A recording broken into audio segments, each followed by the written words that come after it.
하나님 아버지 감사합니다. 오늘도 저희들을 한자리에 불러 모아주시고 하나님의 말씀으로 또 평상시에 궁금하던 것들을 생각해 볼 수 있게 해주신 것을 감사합니다. 우리의 행보를 말씀 위에 굳게 세워주시고 또 하나님의 말씀으로 마음속에 여러 가지 궁금한 것들이 풀릴 수 있도록 도와주시옵소서. 저희들에게 충성된 마음을 허락해 주시고 주님을 사랑하는 마음을 더욱 허락해 주옵소서. 그리고 모든 일을 주의 사랑으로 행할 수 있도록 도와주시옵소서. 저희들에게 은혜와 사랑을 더욱 허락해 주시고 또 지혜와 힘과 용기를 허락해 주셔서 주님께서 맡기신 일을 잘 감당할 수 있도록 도와주시옵소서. 이곳에 참석하지 못한 형제자매님들도 주님이 일일이 함께해 주시고 주의 말씀을 더욱 사모할 수 있도록 도와주시고 또 주변에 불쌍한 이뤄진 영혼들에게 전도할 문을 더욱 열어주옵소서. 오늘 모든 시종 함께해 주시고 도와주시기를 간절히 의지하오며 주 예수 그리스도 이름으로 기도하옵나이다. 아멘.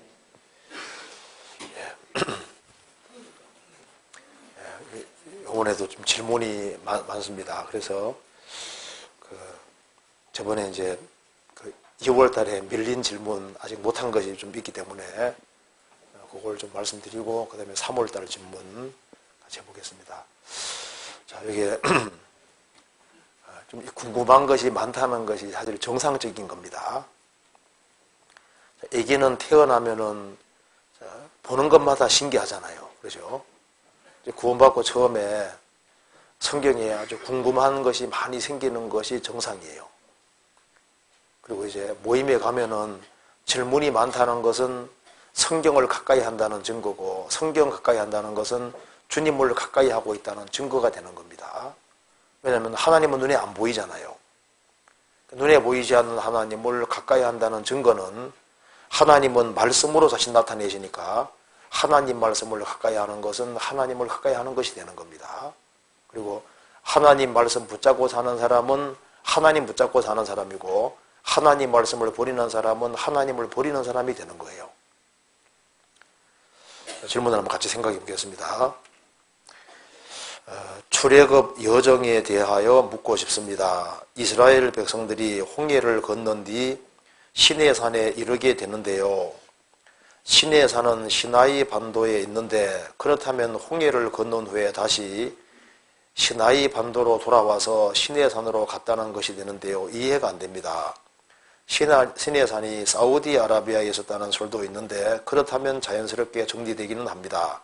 시내산은 그럼 사우디아라비아에 있었던 것인지 궁금합니다. 자료가 있으시면 보여주시면 감사하겠습니다. 전도집회 때 많이 하는 얘기죠. 원래 전통적으로는 시내산이 시나이 반도에 있는 것으로 보통 얘기를 했었습니다. 그런데 그것에 대해서 의문점들이 많이 있었어요. 무슨 말이냐면 이거 보시면요. 이렇게 그림은 목걸이니까 대충 이해하고 보세요. 이렇게 이제 있으면은 이렇게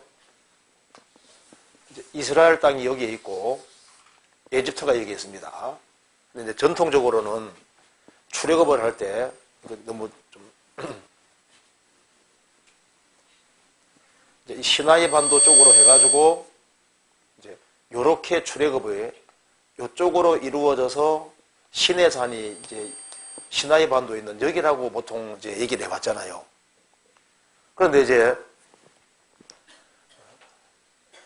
여기 이제 출애굽을 해서 이스라엘이 이제 40년 광야 생활을 여기서 했다고 이렇게 하는데 별로 증거가 별로 없는 거예요.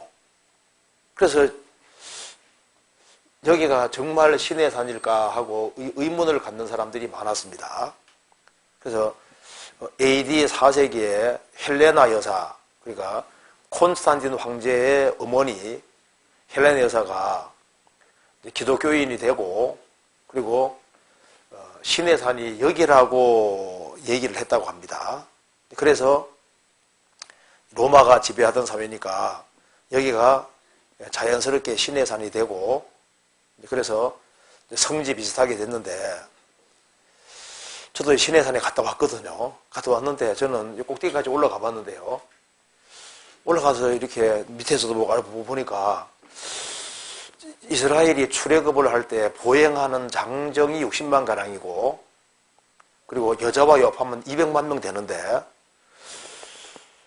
그 시내산 밑에 아무리 둘러봐도 이스라엘이 200만이 있을 만한 데가 안 보이는 거예요. 그 참 이상하다. 시내산에 왔으면은 뭐 이스라엘 민족이 있을 만한 데가 있어야 되는데, 그래서 시내산 갔다 오고 난 다음에 제가 좀 캐수신이 딱 생기더라니까요. 근데 일단 이제 믿어야 되니까 그냥 믿고 그냥 맞겠지 하고 그냥 넘어갔거든요. 근데 성지순례 갔다 와서는 약간 의문이 생기더라고요. 그런데 이제 최근에 이제 더 조사해 보니까 출애굽한 것이 이제 홍해 바다가 여기에도 홍해, 이쪽도 홍해고, 이제 여기에서 여기까지가 홍해거든요. 여기가 홍해니까 출애굽을 할 때 이리로 해서 이쪽으로 지나가서 여기가 이제 아라비아 반도입니다.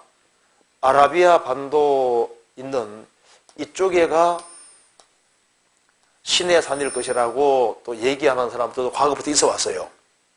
그래서 이 갈라디아 4장 보면은 아라비아에 있는 신의 산이라고 돼 있고, 미디안 광야가 이쪽이니까 더 조사를 해보니까 출애굽한 위치가 이쪽이라고 하는 이제 증거들이 많이 나오는 겁니다.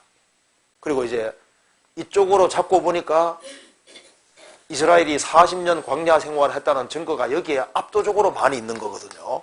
그래서 이제 과거에는 이쪽이라고 했는데 조사가 더 이루어지면서 이쪽일 가능성이 더 많다고 하고서 이제 옥신각신하고 있는 거예요. 하고 있는데 이쪽일 가능성이 더 많습니다. 가능성이. 왜냐하면 지금 증거가 너무 많거든요. 일단 여기에 솔로몬이 출애굽을 기념해서 세운 기둥도 여기에 있고, 그리고 여기에 이스라엘 민족이 출애굽했던 병거박교도 여기서 발견되고, 그리고 이제 시내산에 여기 가보니까 여기에 산이 불탄 흔적이 그대로 남아 있는데요. 한 2,500도 정도 고열에 의해서 바위가 녹아버린 겁니다. 그래서 이것이 화산 폭발에 된 것과 불에 의해서 녹은 것 차이가 있거든요. 그래서 여기에 돌을 가져와 조사해 보니까 진짜 2,500도 이상의 어떤 열에 의해서 바위가 변성돼서 이것은 화산 폭발이 아니라 외부적인 어떤 불에 의해서 되어진 것이 맞다는 것도 밝혀지고, 그리고 이제 이쪽에 가보니까 모세가 십계명 받으러 산에 갔었지 않습니까?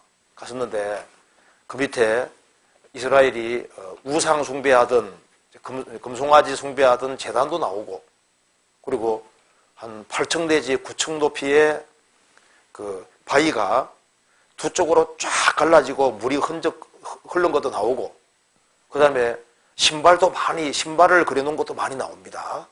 신발. 그리고 이제 맷돌을 갈아먹던 그 맷돌도 많이 나오고, 그래서 이쪽에를 놓고 보니까 성경에 출애굽한 40년의 증거가 생생하게 더 남아있는 거예요. 그래서 출애굽한 위치가 이쪽일 것이라고 이제 보통 얘기를 하는데요. 그래서 이제 사람들이 이제 의견들이 있지만은 이쪽일 확률이 더 많습니다. 그렇잖아요. 그래서 집회할 때 그전에는 출애굽할 때 이제 이쪽이라고 보통 생각을 했잖아요. 근데 실제 조사해 보면은 이쪽일 확률이 더 많다는 것을 이제 사람들이 발표를 하고 얘기를 하고, 또 여기는 지금 사우디 정부가 딱 붙잡고 있으니까 감히 못 가니까 몰래 돈 많이 주고 이제 몰래 가서 찍어 오고 막 그런 식인 겁니다. 여기를 감히 못 올라가게 다 막으니까요. 여기에 이 사우디 정부가 다 붙잡고 있으니까 여기를 올라가지를 못해요. 그래서 다 올라가는 것도 비밀리에 올라가서 이렇게 찍어가지고 오는 겁니다. 자, 그 정도만 알고 있으면 되겠습니다. 그리고 또 한 가지는, 안녕하세요. 말씀을 듣다가 의문이 있어서 이렇게 여쭙니다. 사사기 14장에 삼손이 젊은 사자를 찢어 죽이고 그 뒤에 사자의 시체에서 꿀을 취하는 말씀이 있습니다. 그런데 설교 중에 마귀와 사자가 마귀 그림자가 되니까 마귀와의 싸움에서 승리하면 하나님으로부터 상급 꿀을 얻게 된다고 하셨습니다. 설교를 들으면서 나실인인 삼손이 시체, 죽은 사자를 가까이 하는 것이 합당할까 하는 생각이 들었습니다. 설교 말씀처럼 교훈을 받아도 되는 건지 궁금합니다. 성경 찾아봅시다. 사사기 14장 보시겠습니다. 사사기 14장 1절입니다. 삼손이 딥나에 내려가서 거기에서 블레셋 딸 중에 한 여자를 보고, 삼손이 딥나에 내려갔다. 그 딥나는 지도 보시면 블레셋과 이스라엘의 딱 중간 지점입니다. 완충지대, 비무장지대 비슷한 거예요. 그러니까 이제 삼손이 딥나에 내려가서 여기에서부터 잘못되어 가는 겁니다. 딥나로 내려가지를 처음부터 말아서야 되는 거예요. 딥나에 내려가서 이제 블레셋 사람들에 대한 호기심 때문에 내려갔을 겁니다. 내려가서 그 다음에 5절입니다. 삼손이 그 부모와 함께 딥나에 내려가서 딥나의 포도원에 이른즉 어린 사자가, 이게 이제 영라ион입니다. 그러니까 젊은 사자입니다. 그러니까 새끼 사자가 아닙니다. 젊은 사자가 그를 맞아 소리를 지르는지라 삼손이 여호와의 신이 크게 감동되어 손에 아무것도 없어도 그 사자를 연무새 새끼를 찢음같이 찢었으나 그는 그 행한 일을 부모에게도 고하지 아니하였고 그가 내려가서 그 여자와 말하며 그를 기뻐하였더라. 얼마 후에 삼손이 그 여자를 취하려고 다시 가더니 돌이켜 그 사자의 죽음을 본즉 사자의 몸에 볼대와 꿀이 있는지라 손으로 그 꿀을 취하여 행하며 먹고 그 부모에게 이르러 그들에게 그것을 들여서 먹게 하였으나 그 꿀이 사자의 몸에서 최도거는 구하지 아니하였더라. 이 말씀에서 삼손이 사자와 싸워서 이겼는데 이것이 마귀와 싸워서 이기는 그림자가 될 수 있느냐? 사자 몸에서 꿀을 취했는데 그 꿀을 취한다는 것이 하나님 말씀을 깨닫는 이제 그런 것으로 얘기를 할 수 있느냐 하는 그런 질문입니다. 그리고 이제 삼손은 나실인인데 사체를 만지지 말아야 되는데 이제 꿀을 뜯는 과정에서 사체를 만지지 않았겠느냐? 근데 사자를 죽인 후에 사자 몸 사이에 꿀이 있을 때 꿀 딸 때 꼭 시체를 만져야 되는 건 아닙니다. 안 만지고도 잘 딸 수 있어요, 뭐든지. 근데 여기서 이제 설교가 되어질 때 여기에서 이제 교훈을 취했다 그 말입니다. 그러니까 이제 성경에서 교리로 만드는 것과 교훈을 취하는 건 좀 다른데요. 이제 이 사건을 통해서 신앙생활에 좋은 교훈을 받을 수는 있는 겁니다. 왜냐하면은 삼손이 날 때부터 나실인입니다. 그런 하나님께 쓰임받은 사람입니다. 삼손이 완전해서 쓰임받은 것이 아니고 불완전하지만은 그래도 머리털이 깎이기까지는 주님이 계속 사용하셨잖아요. 하나님께서 구원받은 사람 사용하실 때도 그 사람이 완전하기 때문에 사용하는 건 아닙니다. 완전하면 좋지만 꼭 완전해서만 사용하는 것이 아니에요. 베드로 사도도 외식했다고 나와 있죠. 그렇죠? 그리고 하나님께서 아브라함도 계속 사용하셨는데 아브라함도 자기 아내를 누이라고 속였잖아요. 그렇죠? 그러니까 부족한 것은 있지만 사용은 하셨거든요. 그러니까 이게 나실인인데 나실인은 크리스찬의 그림자입니다. 그런데 머리털이 깎이기까지는 주님께서 계속적으로 사용하셨습니다. 그러니까 여기에 삼손이 사자와 싸워 이겼다. 근데 하나님께서 이렇게 사자와 싸워 이기게 하신 이유가 있는 겁니다. 그리고 그리고 삼손이 자기 힘으로 이긴 것이 아니라 여호와의 신에 크게 감동되어서 성령의 능력으로 이제 사자를 쫙 찢어버렸잖아요. 이겼습니다. 그죠?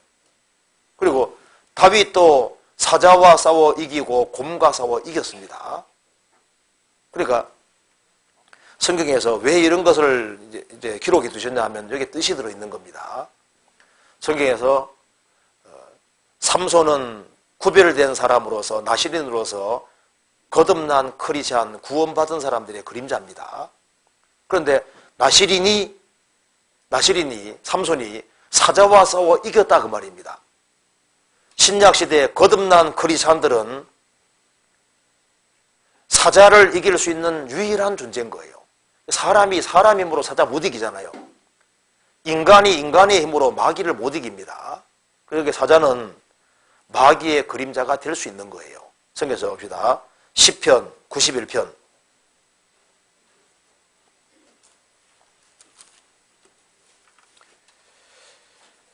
13절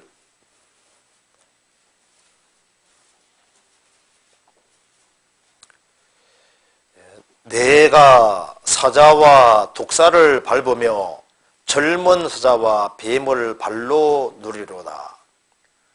크리스찬이 이기는 대상으로서 독사와 사자와 독사를 밟으며 젊은 사자와 뱀을 발로 누리로다. 그래서 여기에서 이 사자와 독사가 크리스찬이 이기를 대상으로 말할 때는 이 사탄의 그림자가 되는 겁니다. 사자와 독사를 밟으며 이건 땅꾼에게 하는 말이 아닙니다. 뱀 잡는 땅꾼에게 하는 말이 아니라 크리스찬에게 하는 말인 거예요. 사탄의 권세를 이길 것을 말씀하시는 겁니다. 성경 베드로전서 5장입니다. 5장 8절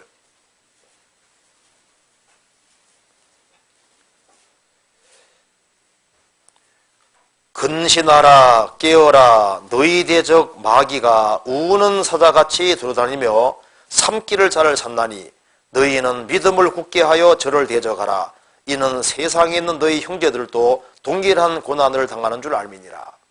사자가 나타나서 삼손을 죽이려고 했잖아요. 삼손을 죽이려고 했는데 삼손이 이겼거든요. 마귀는 우는 너희 대적 마귀가 우는 사자같이 돌아다니며 삼키를 잘 찾는다.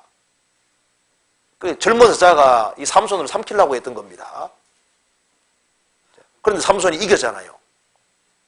그처럼 너희는 믿음을 굳게 하여 저를 대적하라. 이 세상에서 마귀를 이길 수 있는 사람은 크리스찬밖에 없다는 것을 그런 모델 케이스로 보여주는 거예요. 그러니까 다윗이 사자를 이겼습니다. 삼손이 사자를 이겼잖아요. 이 세상에서 마귀를 이길 수 있는 유일한 존재는 거듭난 크리스찬밖에 없습니다. 그래서 흉악한 자를 누가 이기느냐? 거듭난 크리스찬이 이기는 거예요. 성경 요한일서 2장 14절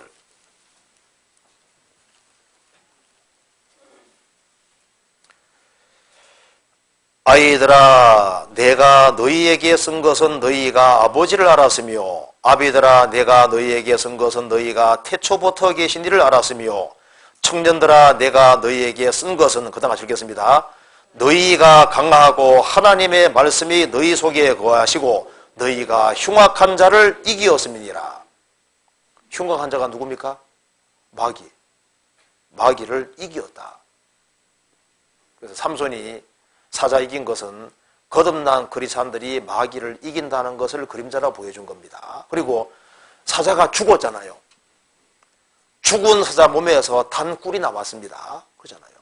사자를 죽이니까 거기에 꿀이 나왔고 삼손은 사자가 죽으니까 나온 그 꿀 있잖아요. 꿀을 아주 맛있게 먹고 부모에게도 드렸잖아요. 그죠? 우리가 마귀와 싸워서 이기면은 단 것이 나옵니다. 실제로. 성경 한번 찾아봅시다. 잠언 24장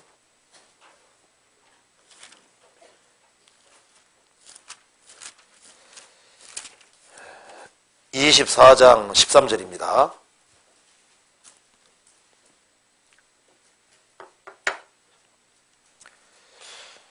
내 아들아 꿀을 먹어라 이것이 좋으니라. 송이꿀을 먹어라 이것이 네 입에 다니라. 그 다음 같이 읽겠습니다.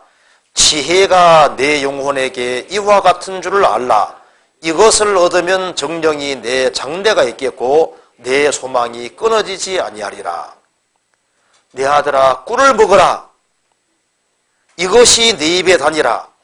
송이꿀을 먹어라 이것이 내 입에 다니라. 이것이 조언이라. 이것이 내 입에 다니라. 그러면서 지혜가 영혼에게 이와 같은 줄 알아라. 그러니까 꿀은 성경에서 가끔씩 하나님 말씀을 꿀과 같이 단 하나님의 말씀을 가르치기도 하는 겁니다. 주의 입의 말씀이 내게 어찌 그리 단지요. 그 영혼의 달콤함을 주는 것이 하나님의 말씀이거든요. 그러니까 꿀처럼 단 것이 뭡니까? 하나님의 말씀인 거예요. 시편 19편 보시겠습니다.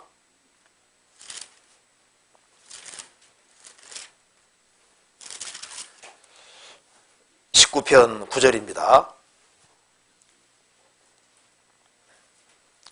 9절 여호와를 경외하는 도는 정결하여 영원까지 이루고 여호와의 규례는 확실하여 다 의로우니. 그 다음 읽겠습니다. 금곧 많은 정금보다 더 사모할 것이며 꿀과 송이꿀보다 더 달도다. 이 상에서 달콤한 것들이 많이 있는데 그 달콤한 것보다 더 달콤한 것이 뭐냐?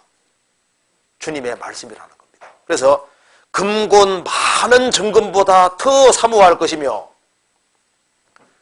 우리가 사모할 것은 뭐니 뭐니 해도 뭐니가 아니고 누굽니까?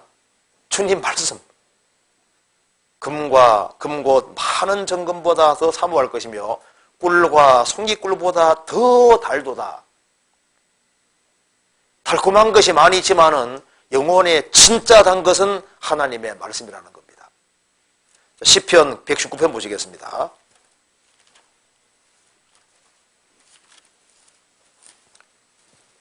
자, 103절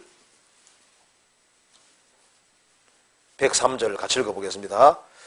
주의 말씀의 맛이 내게 어찌 그리 단지요 내 입에 꿀보다 더하니이다. 주의 말씀에 맛이 있습니다. 주의 말씀의 맛이 내게 어찌 그리 단지요. 이거는 안 씹어보는 사람은 모르는 거예요. 쌀이죠, 쌀. 쌀 한 움큼 이렇게 움켜가지고 입에 탁 집어넣고 난 다음에 계속 씹어봐요. 씹으면 달달해집니다. 쌀 씹으면 아주 맛있거든요. 어머니들은 많이 해보셨을 거예요. 계속 씹어보면 달달하다니까요. 이 하나님 말씀을 계속 씹으면은 주의 말씀에 맛이 있거든요. 맛이 내게 어찌 그리 단지요 내 입에 꿀보다 더하니이다. 그러니까 왜 성경 사사기에 이 말씀을 기록해 놓으셨냐 그 말입니다. 단순히 삼손은 사자하고 싸워서 이겼다. 그리고 꿀 취해 먹었다. 그거 말하려고 하는 게 아니잖아요. 아니라 그걸 통해서 우리에게 중요한 것을 교훈해 주는 겁니다. 자, 사자를 때려눕히고 이기니까 거기에서 달콤한 꿀이 나왔잖아요. 그처럼 우리가 시험을 이기고 마귀의 시험을 이기고 마귀를 이기면은 그거로 끝나는 것이 아니라 주님께서 깨닫게 해주는 것들이 있는 거예요. 그래서 꿀이 나오는 것처럼 하나님께서 하나님의 말씀을 깨닫게 해주시고 신령한 것을 깨닫게 해주시고 영혼에 단 것을 깨닫게 도와주시는 거예요. 진짜입니다. 그래서 누가 하나님 말씀을 깨달아 가느냐? 사자하고 싸운 삼손에게는 달콤한 것이 있잖아요. 그처럼 구원받고 신앙생활하는 가운데 여러 가지 시련을 잘 극복한 사람들, 그리고 이제 마귀에게 시달렸지만은 하나님께 의지해서 이긴 사람들, 그런 사람들에게는 세상 사람에게 없는 영혼의 주님이 깨달음을 주시는 겁니다. 하나님 말씀이 하나씩 하나씩 깨달아져 가고, 그 말씀이 그런 뜻이었구나 하고 깨달아지고. 그래서요, 가만히 생각해 보세요. 만사가 형통하고 편안할 때 말씀이 잘 들어와요? 고달픈 것을 많이 겪을 때 잘 들어와요? 그렇죠? 만사 편안하면요, 주일 말씀이 잘 안 들어와요. 막 여러 가지 막 갈등도 있고 어려움도 겪고 막 그런 게 있으면요, 말씀이 잘 깨달아지죠. 하나님 말씀이 아주 달잖아요. 그렇지 않습니까? 그래서 영적인 전쟁을 많이 치르면 치를수록 더 많은 달콤한 것을 가지고 있는 거예요. 실제입니다. 성경 10편 119편 162절 봅시다. 자, 같이 읽겠습니다. 사람이 많은 탈취물을 얻은 것처럼 나는 주의 말씀을 즐거워하나이다. 사람이 많은 탈취물을 얻은 것처럼 주의 말씀을 탈취물이라고 했습니다. 자, 탈취물은 언제 얻을 수 있습니까? 전쟁 치른 사람이 얻는 거예요. 그렇죠? 그러니까 전쟁을 치러서 이긴 사람에게 탈취물이 생기는 겁니다. 진 사람에게 생기는 게 아니라 이긴 사람에게 생기는 거예요. 왜 하나님 말씀을 탈취물이라고 그랬냐면은 이긴 사람에게 하나님 말씀을 깨닫게 도와주시는 거예요. 그래서 영적인 전쟁을 많이 치룬 사람들, 그런 사람들에게 뭐가 있습니까? 탈취물이 있는 것처럼 하나님 말씀이 깨달아져 있다니까요. 그러니까 갓 구원받은 사람보다 수십 년 신앙생활한 사람이 어쨌든 마귀하고 더 많이 싸웠고, 그렇기 때문에 더 많은 말씀을 가지고 있는 거예요. 그렇죠? 그리고 구원받은 지 오래되지 않았을지라도 여러 가지 인생의 우여곡절을 많이 겪고 그래서 이겨나가는 사람들은요, 이상하게 말씀들을 많이 깨닫고 있다니까요. 사람이 많은 탈취물을 얻은 것처럼 나는 주의 말씀을 즐거워하나이다. 그래서 저도 이제 구원받고 신앙생활 하면서 왜 전도인들이 성경을 그래도 꽤 많이 깨닫냐 그 말입니다. 전쟁을 많이 치르니까. 그렇죠. 불신자들을 붙잡고 상담을 하고 이게 전쟁 치르는 거거든요. 그렇죠. 전쟁을 많이 치르니까 탈취물이 생길 수밖에 없는 거예요. 그렇죠. 교회 안에서도 신앙생활 하면서 정말 희생하고 수고하고 영적인 전쟁 지금 하고 있는 중이잖아요. 사탄의 나라와 하나님의 나라가 싸우고 있는데 거기에 영적인 전쟁에 열심히 참여하는 사람들, 그런 사람들은 주님이 깨닫게 해주는 많은 말씀들이 있고 탈취물이 많이 생기는 겁니다. 그래서 한가하면은 성경이 안 깨달아지는 게 특징인 거예요. 영적인 전쟁을 치르지 아니하면은 깨달아지는 게 없습니다. 영혼에 왜 진정한 기쁨 같은 것이 안 생기냐 하면은 마귀하고 타협하고 살거든요. 세상과 섞여 살거든요.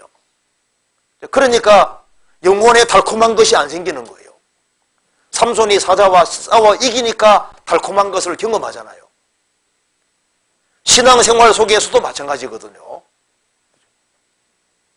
마귀는 적당한 선에 살아가고 얘기합니다. 근데 마귀하고 타협하지 않고 살아가면 주님이 말씀을 많이 깨닫게 도와주신다니까요. 그러니까 이렇게 교훈을 받을 수 있다 그 말입니다. 이걸 교리화시키는 건 별로 좀 안 좋지만은 그래도 이것이 성경 전체 흐름에 봤을 때 충분히 이렇게 교훈 받을 수가 있는 거예요. 이해되시죠? 그 다음 질문. 히브리서 9장 22절에 거의 모든 물건이 피로써 정결케 된다고 하셨는데요. 거의 모든 물건이라고 하셨으니까 피로써 정결케 되지 않는 물건도 있는지요? 찾아봅시다. 히브리서 9장 봅시다. 22절에. 성경 자세히도 읽으시네. 9장 22절에. 자, 율법을 조차 거의 모든 물건이 피로써 정결케 되나니 피 흘림이 없은즉 사함이 없느니라. 이것은 엄청 아주 강력한 얘기입니다. 여기 이제 이 말을 히브리 사람들이 들으면은 굉장히 강하게 어필이 되는 거예요. 왜 하필이면은 율법을 조차 거의 물건이 피로 정결케 되나니 이 얘기를 하고 피 흘림이 없으면 죄 사함이 없다. 이걸 얘기했냐 하면 이게 굉장히 강한 말입니다. 왜냐하면은 여기에 율법을 조차 거의 모든 물건이라 그러죠. 그러니까 성막에 사용하는 거의 대다수의 물건들은 전부 다 피로써 정결케 했다는 말은 여기 구별시킨다는 뜻입니다. 물건들이 죄 지을 리가 없잖아요. 그죠? 정결케 한다는 것은 구별시킨다 그 말입니다. 그러니까 하나님께서 사용하시는 그 물건들의 성막의 물건들은 거의 대다수는 피를 뿌려서 구별시켰다 그 말입니다. 그런데 왜 거의라 했냐면은 일부는 물로 씻어서 정결케 했거든요. 일부는. 성경 한번 찾아봅시다. 레위기 6장 찾아볼까요?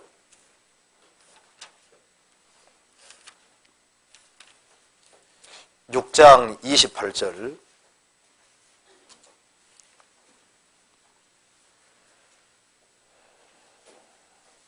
레위기 6장 28절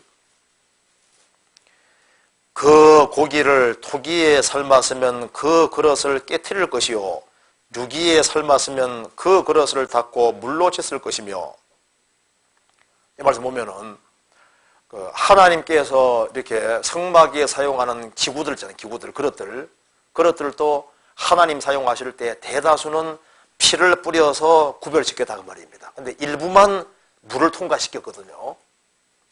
왜 얘기를 하냐면은 자, 히브리 사람들아 들어봐라. 이스라엘 사람 들어봐라. 하나님께서 성막에 사용하는 심지어 그릇들조차도 대부분이 피로써 일부만 물로 깨끗하게 하고 대부분은 피로써 구별시키지 않았느냐? 물건들도 피를 통과시켰는데 사람이 죄를 사함받기 위해서는 피 흘리는 것이 없이는 깨끗하게 안 되고 속죄가 없는 거다. 이걸 어필시키려고 앞에 얘기를 한 거예요. 말 이해되시죠? 그러니까 사람은 말할 것도 없고 하나님께서 사용하는 물건들조차도 대부분은 물을 뿌려 깨끗하게, 피로 깨끗하게 하고 일부만 물을 통과시켰는데 물건들조차도 거의 피로서 깨끗하게 했다면은 사람의 죄는 피 외에는 안 되는 거다. 사람은 오직 피로만 깨끗하게 될 수 있는 거다. 피로만 속죄되는 거다. 그 강조하려고 지금 얘기 안 한 거니까. 여기 왜 거의라는 말이 나와 있냐? 이것이 이제 한국 사람 보면 좀 이상하잖아요. 근데 이 히브리 사람들이 읽으면은요, 야, 죄라고 하는 것은 피 외에는 절대 불가능하구나. 이걸 확실히 알 수 있는 겁니다. 이해되시죠? 그런 뜻입니다. 안 어렵죠? 근데 되게 쉬운 내용이에요. 네. 알고 보면 쉬운 내용입니다. 자, 그 다음 질문 봅시다. 저는 3가지 궁금한 것이 있습니다. 궁금한 것들이 있습니다. 첫째, 교제 생활이 별로 즐겁지 않습니다. 간증을 들을 때는 공감이 되다가도 그때뿐입니다. 제 안에 교제를 사모한 마음이 없는 것 같습니다. 어떻게 해야 할까요? 이것이 원인이 여러 가지가 있는데요. 제일 먼저 교제 생활이 별로 즐겁지 않습니다. 간증을 들을 때는 공감되다가도 그때뿐입니다. 그런데요, 구원을 확실히 받아서도 이런 경우가 있을 수 있거든요. 왜냐하면 대체로 홀로 있기 좋아하는 사람 있잖아요. 그죠? 구원 받기 전에도 좀 사교적이지 않은 사람이 있을 수 있거든요. 그러면 이제 교제 가운데 참여하라고 하나님 말씀하시면 참여는 하고 있는데 그 남들처럼 그렇게 썩 좋으면 좋은데 이제 이게 성격적으로 약간 이렇게 모이는 것 자체를 크게 달가워하지 않는 그런 사람이 좀 있을 수는 있어요. 있을 수 있는데 그런데 이제 좀 시간이 지나가면은 이제 다시 이제 교제가 하는 것이 좋고 이렇게 바꿔지는데요. 이제 구원을 받아서도 자기 어떤 구습이라든가 이런 것이 다 벗어진 건 아닙니다. 그렇잖아요. 저는 구원받았을 때 구원받은 건 엄청 좋더라고요. 근데 저는 왜 교제에 들어가는 것을 이제 교제에 앉아서도 교제에 앉아있으면 좀 불안했거든요. 왜냐면 간증시킬까봐. 근데 가만 앉아있으라면 앉아있겠는데 뭘 시킬까봐 겁나는 거예요. 그래서 이제 간증시킬까봐 마음이 조마조마한 겁니다. 혹시 내한테 간증하면 어떡하나, 뭐, 불안한 거예요. 그러니까 이제 사람마다 교제하는 것은, 저는 구원받으니까 말씀 듣는 건 참 좋은데, 교제할 때 이렇게 둘러앉아가지고 교제할 때, 보니까 가만 들어보면 뭐 별 얘기 안 나오잖아요. 뭐 그 얘기가 그 얘기 같이 들리는데, 아, 이런 얘기 들으려고 앉아있나. 이제 그 생각도 이렇게 한 적도 있습니다. 나중에 보니까 그게 아니었습니다. 제가 이제 마음을 확 바꾸게 된 것이 뭐냐면요. 주님이 구원받은 무리 가운데 같이 참여해 주신다. 그걸 나중에 알게 된 거예요. 그래서 교제에 참석하고 돌아가고 참석하고 돌아가는 사이에 주님이 많은 은혜를 내려주시는 것이 맞다는 걸 나중에 알게 됐습니다. 구원받고 처음에는 하나님 말씀 듣는 것이 그냥 좋았는데 형제자매들 앉아가지고 도란도란 얘기를 하는 거 들어보면 뭐 지루한 얘기도 나오고 별로 중요하지 않은 얘기 같기도 하고 보면 뭐 별로 중요한 얘기도 아닌 것 같은데 그 얘기를 하느라고 심각하게 얘기를 하고 있으니까 영이 내가 이렇게 해서 시간 낭비할 필요가 있나 싶으니까 이 마음 자체가 이렇게 막 썩 이렇게 처음에 막 이제 앉아긴 앉아 있어도 야, 이 시간이 꼭 이렇게 있어야 되겠나 이런 생각도 많이 했었거든요. 그런데 이제 나중에 좀 시간 지나가면서 성경 보다 보니까 아니더라고요. 두세 사람이 내 이름으로 모인 곳에는 나도 그들 중에 있느니라. 그리고 아, 구원받은 무리 가운데 주님이 두루두루 행하시고 계시는구나. 그래서 이제 나중에 딱 분석을 해보고 따져보니까 맞구나. 동창생 모임을 가고 교회 모임을 가고 학교 수업을 아무리 참여해도 바뀌지 않는데 구원받은 무리 가운데 적극적으로 자리를 차지하고 돌아가고 찾아가고 돌아가는 사이에 사람이 바꿔진다 그 말입니다. 그래서 아, 주님이 계신 것이 맞구나. 분석해 보니까 이게 맞더라니까요. 이제 그래서 저는 구원받고 난 다음에 교제에 거의 안 빠진 적이 없습니다. 주님 명령하셨으니까. 그러니까 같이 앉아 있어도 이게 왜 그렇게 해야 되는지 그것이 마음속에 깨달아질 때까지는 시간이 걸릴 수 있는 거예요. 그렇잖아요. 자, 그래서 이걸 한번 구체적으로 한번 생각을 해봅시다. 자, 근데 이제 교제 생활이 별로 즐겁지 않습니다. 그런데 하나님 말씀 듣는 것도 즐겁지 않으면 그건 진짜 문제 있는 거예요. 무슨 얘기 되시죠? 구원받았다고 하는데 구원을 받은 사람은 영혼이 살리심 받은 사람입니다. 그래서 마가복음 6장 보면은 회당장 야이로 딸이 죽었잖아요. 예수님이 살리시고 난 이후에 뭐라 했습니까? 먹을 것을 주라 하셨거든요. 음식은 산 사람에게 필요한 거예요. 그처럼 구원을 확실히 받은 사람은 산자이기 때문에 산자는 틀림없이 하나님 말씀을 사모하도록 되어 있는 거예요. 그렇잖아요. 사람이 살아났는데 아무것도 안 먹거든요. 이 사람이 살았는데 하루 종일 아무것도 안 먹고 이틀도 안 먹고 안 먹어요. 안 먹어도 멀쩡해. 그럼 죽은 거잖아요. 그렇지 않습니까? 구원을 받은 사람은 누구든지 하나님 말씀을 배우면은 하나님 말씀 속에서 기쁨과 즐거움을 느끼도록 되어 있는 겁니다. 그렇잖아요. 그런데 하나님 말씀을 듣는 것이 즐겁지 않으면은 그 문제가 있는 겁니다. 구원을 안 받았든지 무슨 문제가 분명히 있는 거예요. 교제하고 안 하고는 좀 성격적인 차이가 있을 수 있는데 근데 하나님 말씀 듣는 것은 다른 겁니다. 이 세상 사람들은 생을 살아가면서 누구든지 무슨 즐거움인가를 추구하고 살아가고 있는 거예요. 성경에 행악하기를 즐기며 그 말씀대로 뭔가를 즐기고 살아가고 있거든요. 도적질 한 볼이 달고 몰래 먹는 떡이 맛이 있다 그 말대로 사람들은 뭔가 하나님 말씀을 어기고 뭔가 즐거움을 추구하고 있는 거예요. 그런데 세상 사람들이 추구하는 즐거움과 그리스도인의 즐거움을 다릅니다. 자, 근데 구원을 받고 나면은 이게 즐겁지 않습니다 했는데 교제 생활은 별로 즐겁지 않습니다. 별로. 조금은 즐거운 것 같은데 별로 즐겁지 않은 것 같습니다. 그런데 구원받으면은 구원받은 것이 즐겁잖아요. 그죠? 야, 구원받은 거 얼마나 좋아요. 저는 사실 구원받은 거 하나만 저는 충분하다고 생각이 듭니다. 내가 구원받은 것이 확실하기 때문에 구원받은 거 하나로서 나는 충분한 보상이 됐다고 생각합니다. 세상에 구원보다 큰 것이 없잖아요. 내가 아무리 가난하게 살아도 구원을 받았으면 그거 하나로 보상이 넉넉히 된 거예요. 그런데 구원받고 나면은요, 세상 사람들이 알지 못하는 즐거움이 있는 겁니다. 자, 성경 찾아봅시다. 로마서 5장. 자, 새로운 즐거움이 생겼습니다. 자, 무슨 즐거움이 있는지 봅시다. 로마서 5장.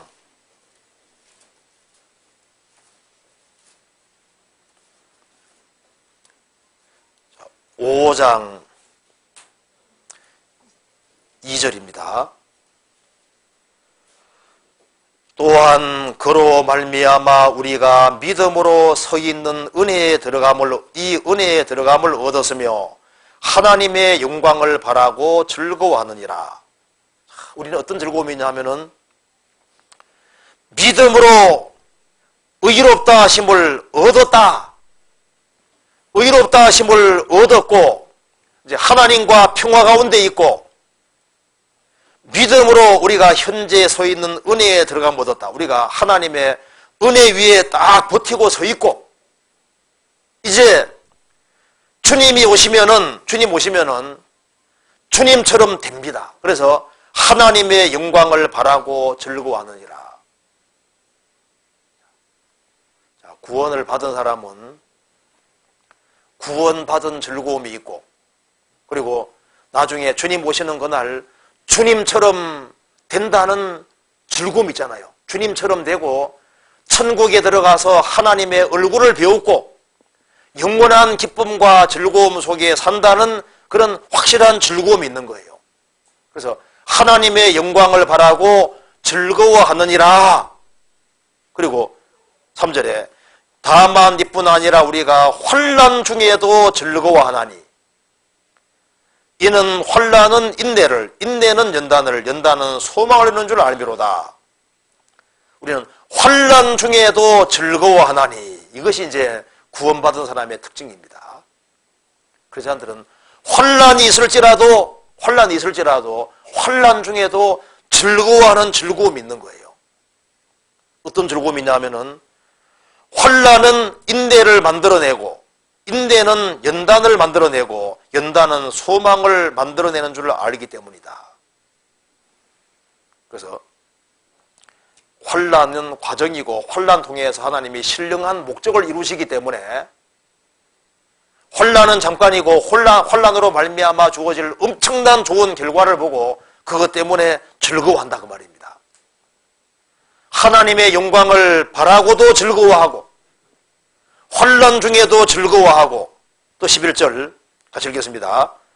이뿐 아니라 이제 우리로 화목을 얻게 하신 우리 주 예수 그리스도로 말미암아 하나님 안에서 또한 즐거워하느니라.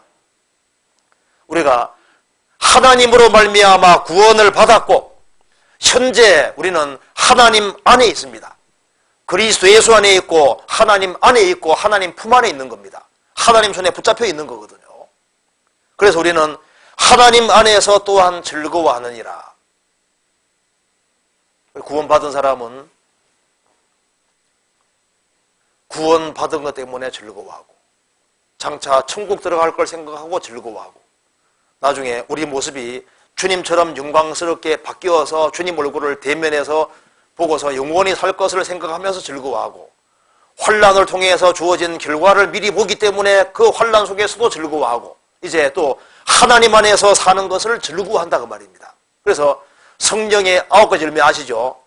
성령 열매는 첫째는 사랑과 희락과 화평과 어리 나오죠.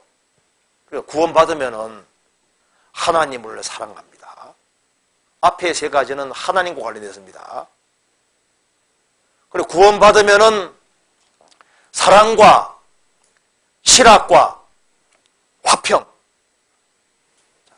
크리스찬들은 하나님 안에서 참 신기한 것은 구원받고 나면 하나님을 사랑하잖아요. 그리고 하나님 안에서 희락, 기뻐합니다.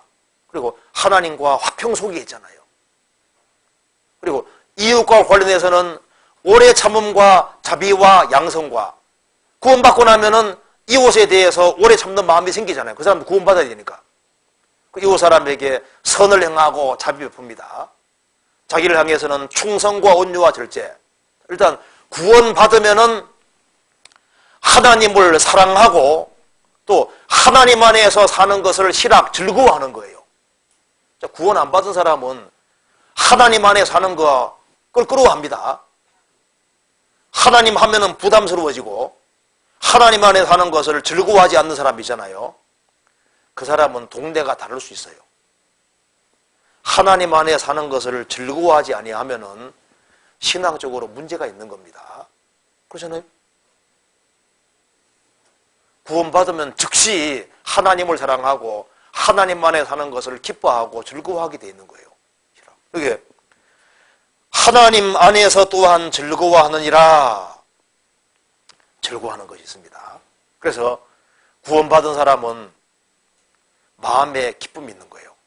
주께서 내 마음에 두신 기쁨은 저희의 곡식과 새 포도주의 풍성한 때보다 더하니이다. 성경 이런 말 나와 있죠.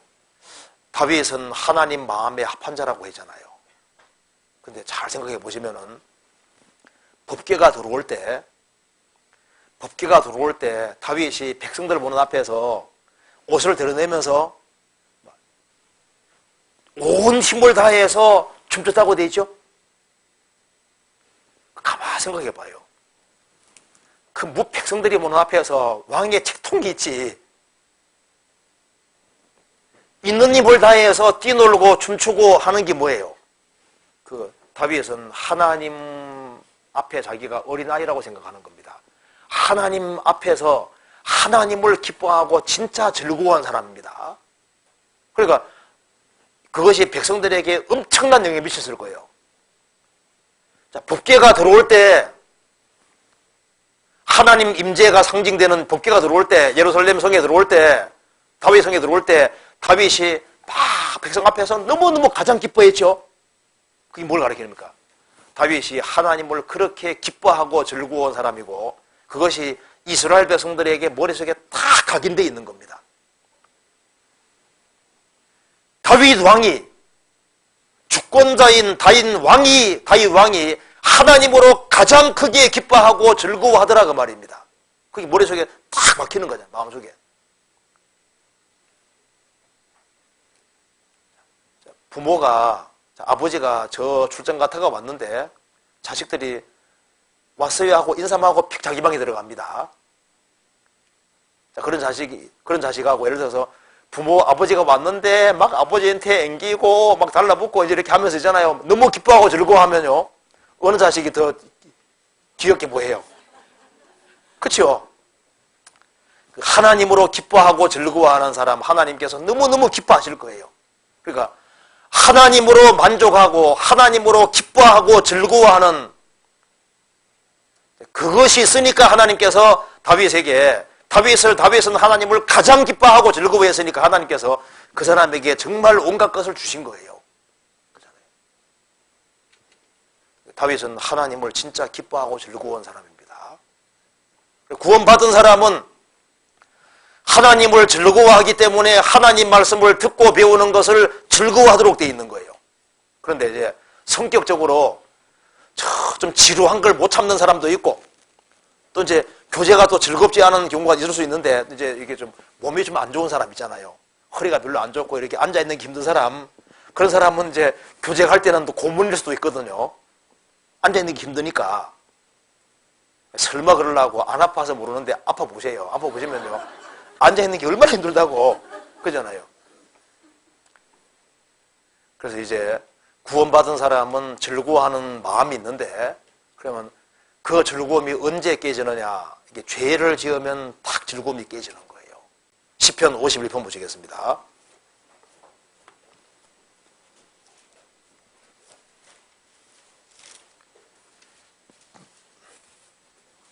12절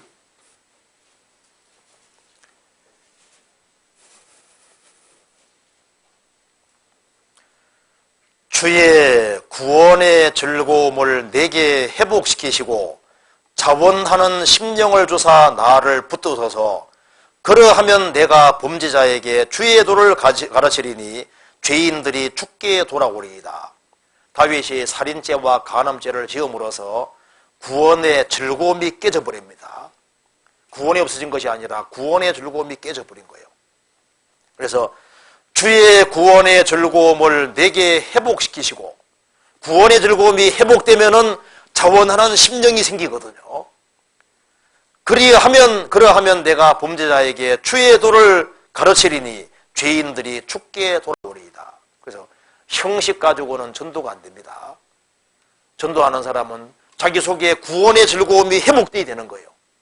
그래서 기쁨과 즐거움을 가지고 전도해야만, 즉 내가 더 좋은 걸 가지고 있는 거 다른 사람 봐야만 다른 사람 마음이 움직입니다.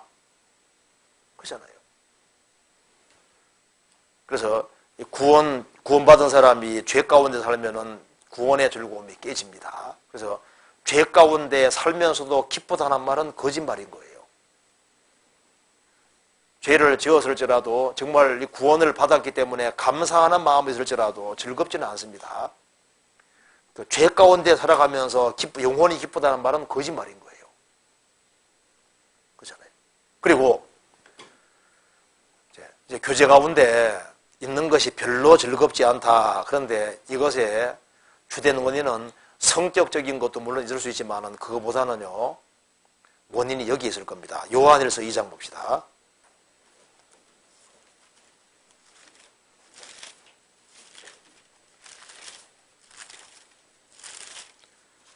요한일서 2장 15절입니다. 15절. 이 세상이나 세상에 있는 것들을 사랑치 말라.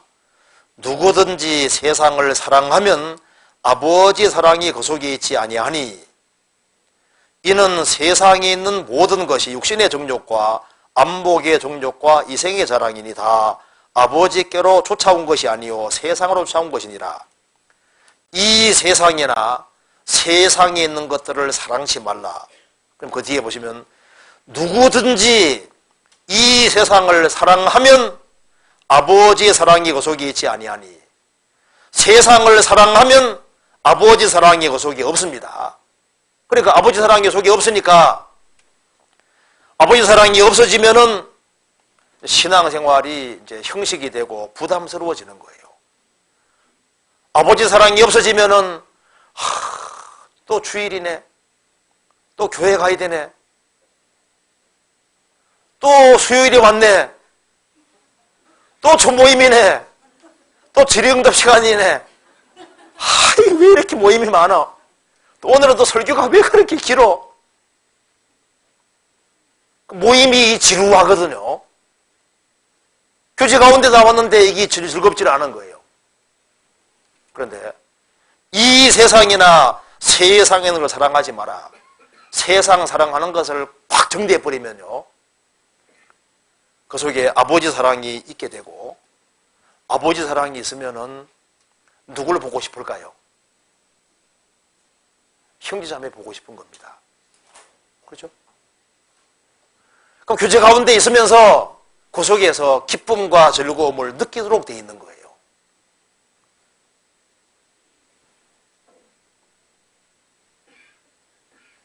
네, 그 틀림없이 맞습니다.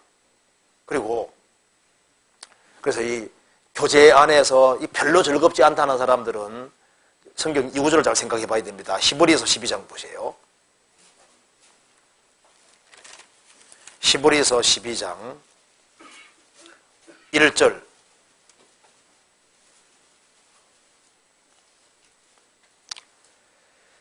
이러므로 우리에게 구름같이 둘러싼 허다한 증인들이 있으니, 그 다음에 읽겠습니다.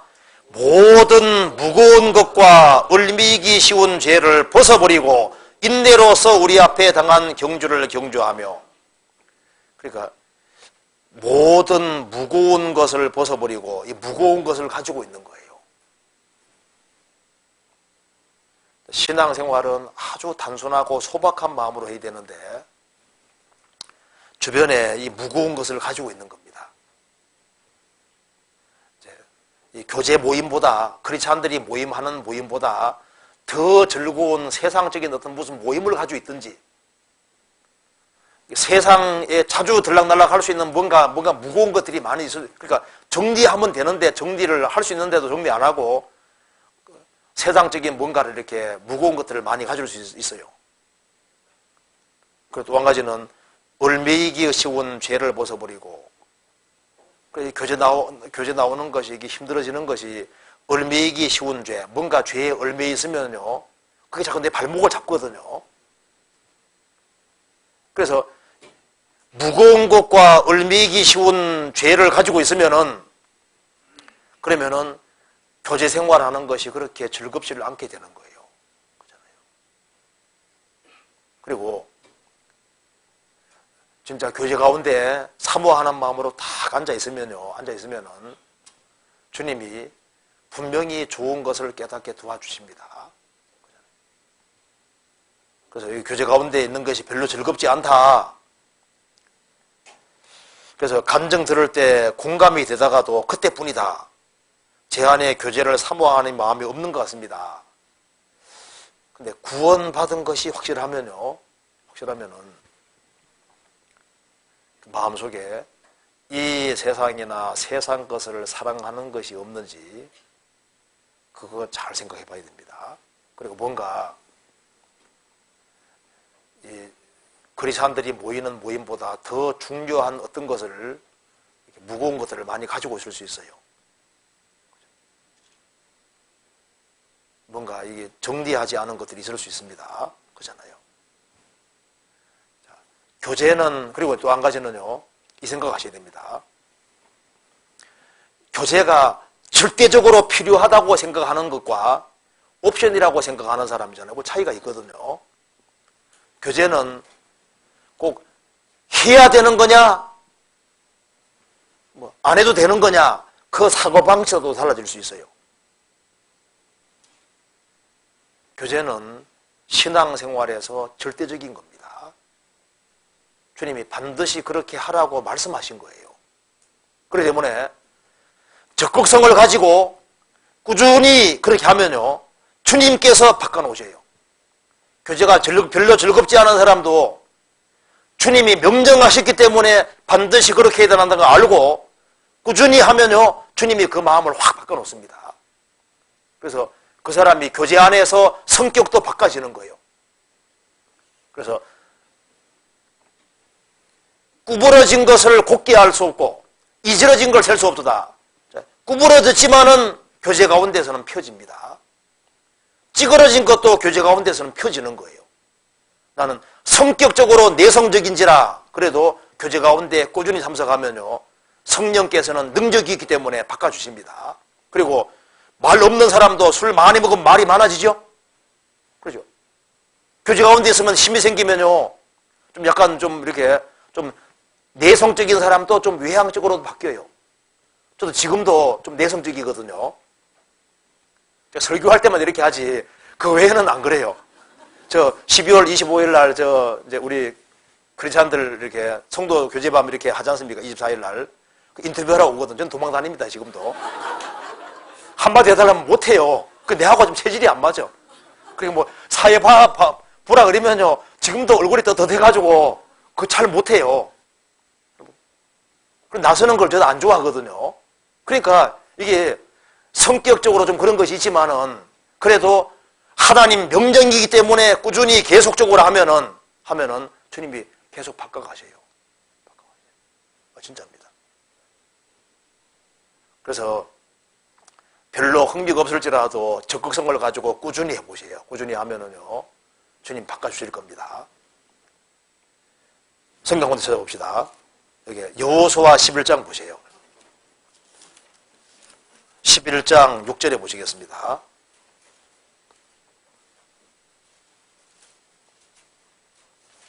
(11장 6절)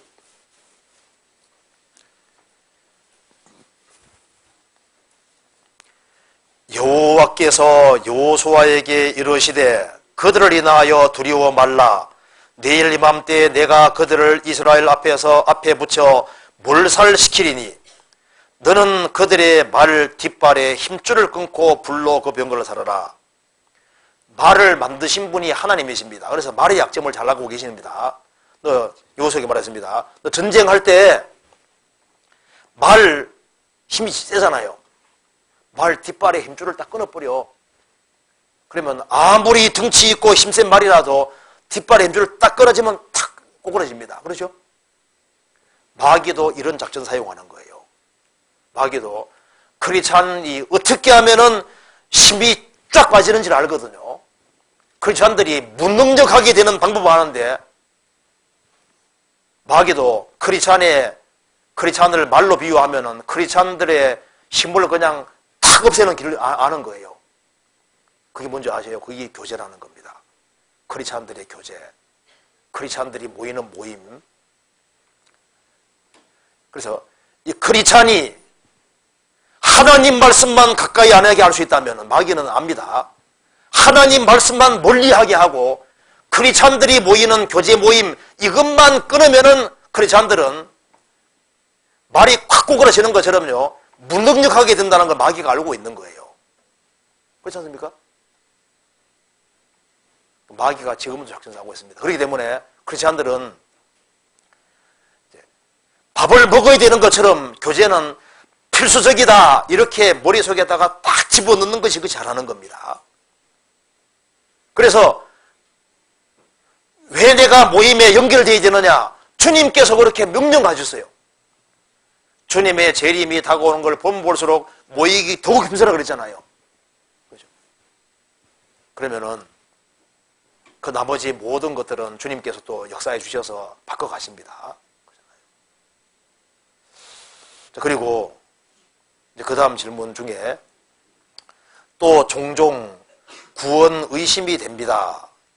성경을 믿지만 하나님 말씀을 깊이 새기지 못하고 성경이 저와 멀게만 느껴집니다. 그 이유는 무엇일까요? 사실 구원 의심을 하는 제일 첫 번째 이유가 뭔지 아세요? 하나님이 불안해서 그렇습니다. 하나님이 확실히 믿어지고 성경이 확실히 믿어지면은요 구원 의심은 저절로 없어지게 되는 거예요. 그리고 여기에 성경이 저와는 멀게 느껴집니다. 어떻게 하면 될까요? 가까이 하면 돼. 그리고 하나님 말씀을 깊이 새기지 못하고 어떻게 하면 돼요? 깊이 새기면 돼요. 그러니까 시간 투자를 해야 된다 그 말입니다. 시간 투자를 해야 돼요. 이 세상에서 무엇인가를 얻기 위해서는 노력이라는 것이 필요한 것처럼 구원만 공짜입니다. 딴 거 공짜 아니에요.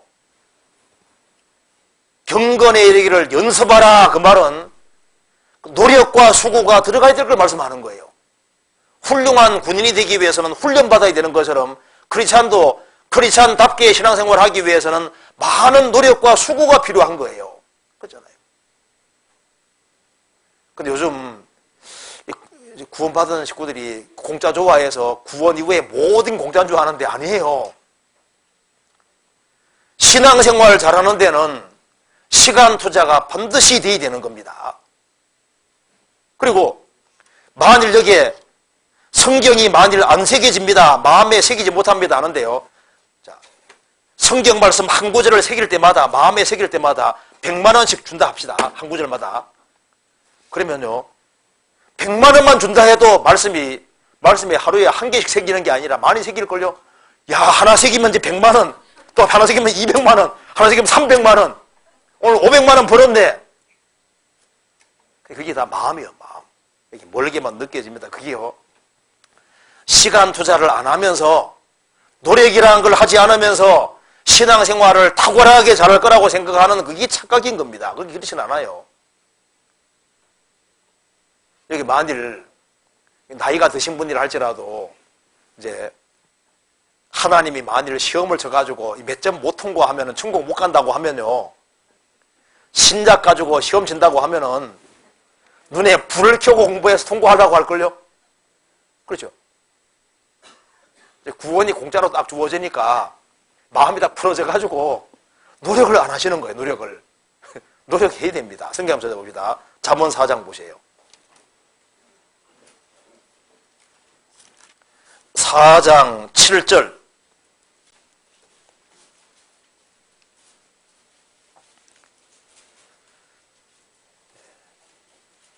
지혜가 제일이니 지혜를 얻어라. 물은 너의 얻은 것을 가져 명철을 얻을지니라. 자, 지혜가 두 번째가 아닙니다. 하나님 말씀 이 지혜가 지일이니 지혜를 얻어라. 물은 너의 얻은 것을 가져. 너가 소유하고 있는 얻은 것을 가져가서 투자해서 명철을 얻을지니라. 주님의 신령한 걸 얻기 위해서는 시간을 투자해야 됩니다. 그리고 물질을 투자하고 자기의 모든 걸 희생하고 수고할 각오하는 그 사람이 하나씩 얻어가는 거예요.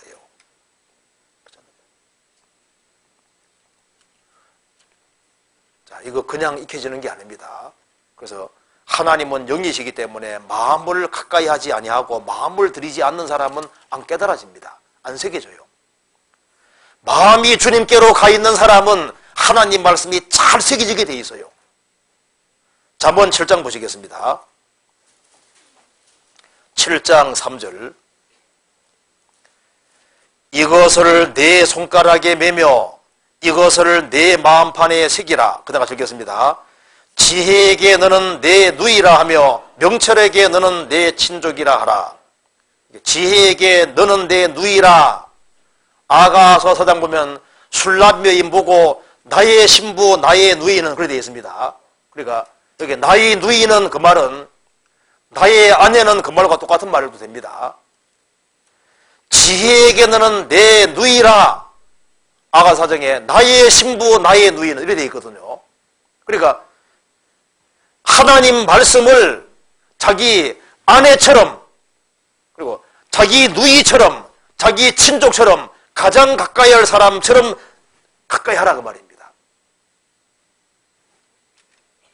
그리고 그것을 마음판에 새기라. 성경 욥기 찾아봅시다. 28장에 여기 이제 하나님께서 중요한 말씀 해주셨습니다. 28장 1절.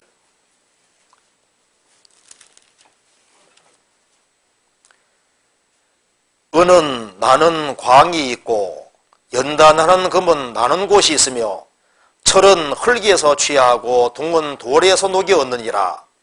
사람이 흑암을 파하고 끝까지 궁고하여 음예와 유암 중에 광석을 구하되 사람 사는 곳에서 멀리 떠나 구멍을 깊이 뚫고 발이 땅에 닿지 않게 달려내리니 멀리 사람과 격절되고 흔들흔들 나느니라. 지면은 식물을 내나 지하는 불로 뒤덮는 것 같고 그 돌 가운데에는 남보석이 있고 사금도 있으며 그 길은 솔개도 알지 못하고 매의 눈도 보지 못하며 위험스러운 짐승도 밟지 못하였고 사나운 사자도 그리로 지나가지 못하였느니라. 사람이 굳은 바위에 손을 대고 산을 뿌리까지 무너뜨리며 돌 가운데로 도랑을 파서 각종 부물을 눈으로 발견하고 시냇 물을 막아 스미지 않게 하고 감추었던 것을 밝은 대로 내느니라. 12절 하시겠습니다. 그러나 지혜는 어디서 얻으며 명철의 곳은 어디인고 그 값을 사람이 알지 못하나니 사람 사는 땅에 찾을 수 없구나. 여기에 중요한 걸 말하고 있습니다. 이 지구에는 하나님이 온갖 것을 감춰 놓으셨죠. 그래서 은은 나는 광이 있고 연단하는 금은 나는 곳이 있습니다. 철은 흙에서 취하고 동은 돌에서 녹였느니라. 땅 파면 별게 다 나옵니다. 그것처럼 땅 파면은 이 땅에서 온갖 것들이 나오는데 지혜는 어디서 얻을고 명철은 어디서 얻을고 그리스도 안에서 얻습니다. 성경 안에서 얻는 거예요. 그래서 이 땅 파고 들어가는 것처럼 성경 파고 들어가면요 성경에서 온갖 좋은 것들이 가득 있는 거예요. 저희 집은 광산하다 망했습니다. 왜냐하면 땅굴을 잘못 뚫었어요. 굴진할 때 탄 나오는 쪽으로 뚫어야 되는데 탄 안 나오는 쪽으로 뚫으니까 망할 수밖에 없죠. 이 세상에서도 이제 방향이 바르게 된 게 중요하거든요. 지혜를 얻기 위해서 세상 책을 열심히 볼 것이 아니라 성경으로 향해서 성경 속에서 배우려고 해야 되는 거예요. 성경 속에서. 성경 속에서 배우려고 하면은 주님이 깨닫게 도와주십니다. 그런데 여기에 땅을 파고 들어가는데 보면은 자 여기에 땅에서 무언가를 얻기 위해서 노력하는 걸 통해서 우리가 배워야 됩니다. 자, 여기에 4절에 사람 사는 곳에서 멀리 떠나, 때로는 멀리까지도 가야 된다고 말입니다. 하기수양에도 가고 저 동계수양에도 가고 아주 멀리까지도 갈 수, 지혜 구하기 위해서는 멀리도 가야 되거든요. 그러니까 멀리까지 갈 각오를 할 필요가 있는 거예요. 사람과 사는 곳에 멀리 떠나 구멍을 깊이 뚫고 발이 땅에 닿지 않게 달려내리니, 저 땅속 깊은 데에서 구하기 위해서 깊이 내려간다 그 말입니다. 그리고 9절에 사람이 굳은 바위에 손을 대고 산을 뿌리까지 무너뜨리며, 땅속에 보물 얻기 위해서 막 산같이 막 큰 것도 그냥 싹 재버리기도 하고 엄청난 노력을 기울이잖아요. 그러면 그 속에서 온갖 막 보석들을 막 끄집어내잖아요. 그것처럼 이 땅에서 육신적인 걸 얻기 위해서도 그렇게 막 땅을 뚫고 멀리까지도 가고 막 산을 뿌리까지 막 헤치는 그런 엄청난 수고를 하면서 필요한 걸 끄집어낸다고 말입니다. 그처럼 신령한 것을 얻는데도 노력이 필요한 거예요. 그래서 노력을 기울이지 않으면서 적게 노력하면서 훌륭한 크리스찬이 되고 적게 노력하면서 뭔가를 많이 얻으려고 하고, 그게 바른 마음이 아닙니다. 신앙생활을 배우기 위해서는 시간 투자를 많이 필요한 거예요. 필요하는 겁니다. 우리가 사실 시간 투자를 너무 적게 하거든요. 주일만 잠깐 왔다 가서 신앙생활을 잘할 거라고. 아닙니다. 그게 아니에요. 신앙은 액세서리가 아닙니다. 신앙은 사실 전부거든요.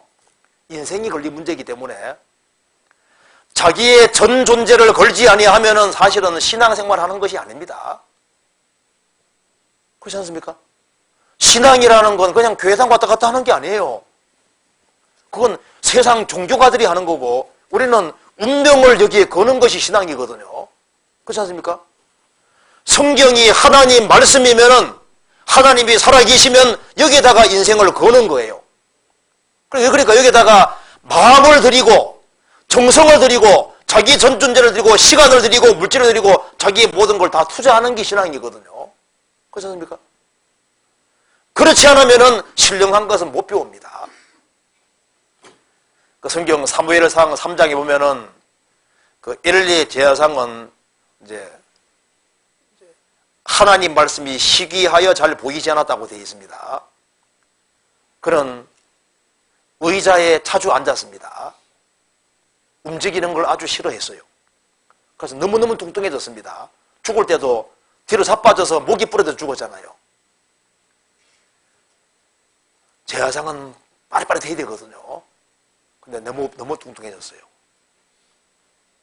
그래서 자기 아들들이 죽는다는 얘기를 들었을 때 그거 듣고도 그냥 여호와는 선하시니 뜻대로 될 거다고 하고 자기 자식이 죽는데 그것에 대해서 고통하고 괴로워하지도 않았습니다. 영적으로 굉장히 둔해졌습니다. 부지런하지 아니한 사람은 신앙생활을 못 배웁니다.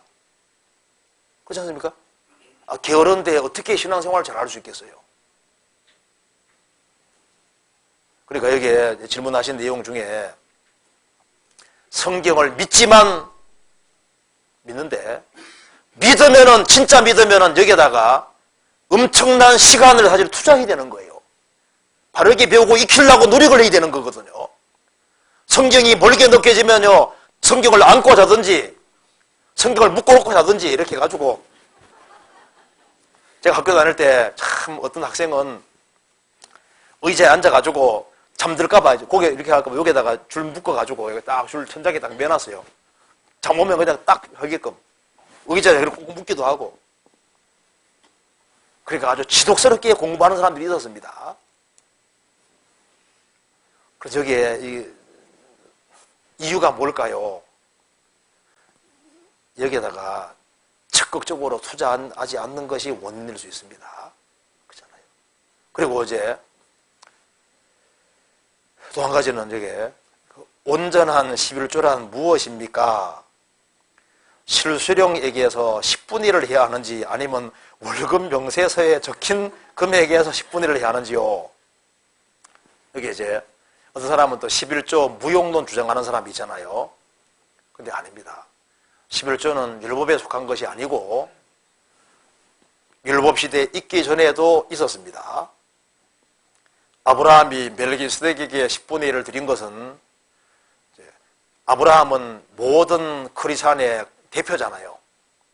아브라함이 멜기스덱에게 10분의 1을 드린 것은 멜기스덱에 반차 쫓는 영원한 제사장이 바로 예수님이고 예수님이 교회의 머리로 있는 겁니다. 우리를 구원하신 분이 주님이시고 무리를 이루신 분이 주님이시고 우리 가운데 머리로 계신 분이 주님이시기 때문에 교회 안에 머리로 주님이 계시기 때문에 그 안에 11조 하는 것은 주님께 직접 하는 거예요.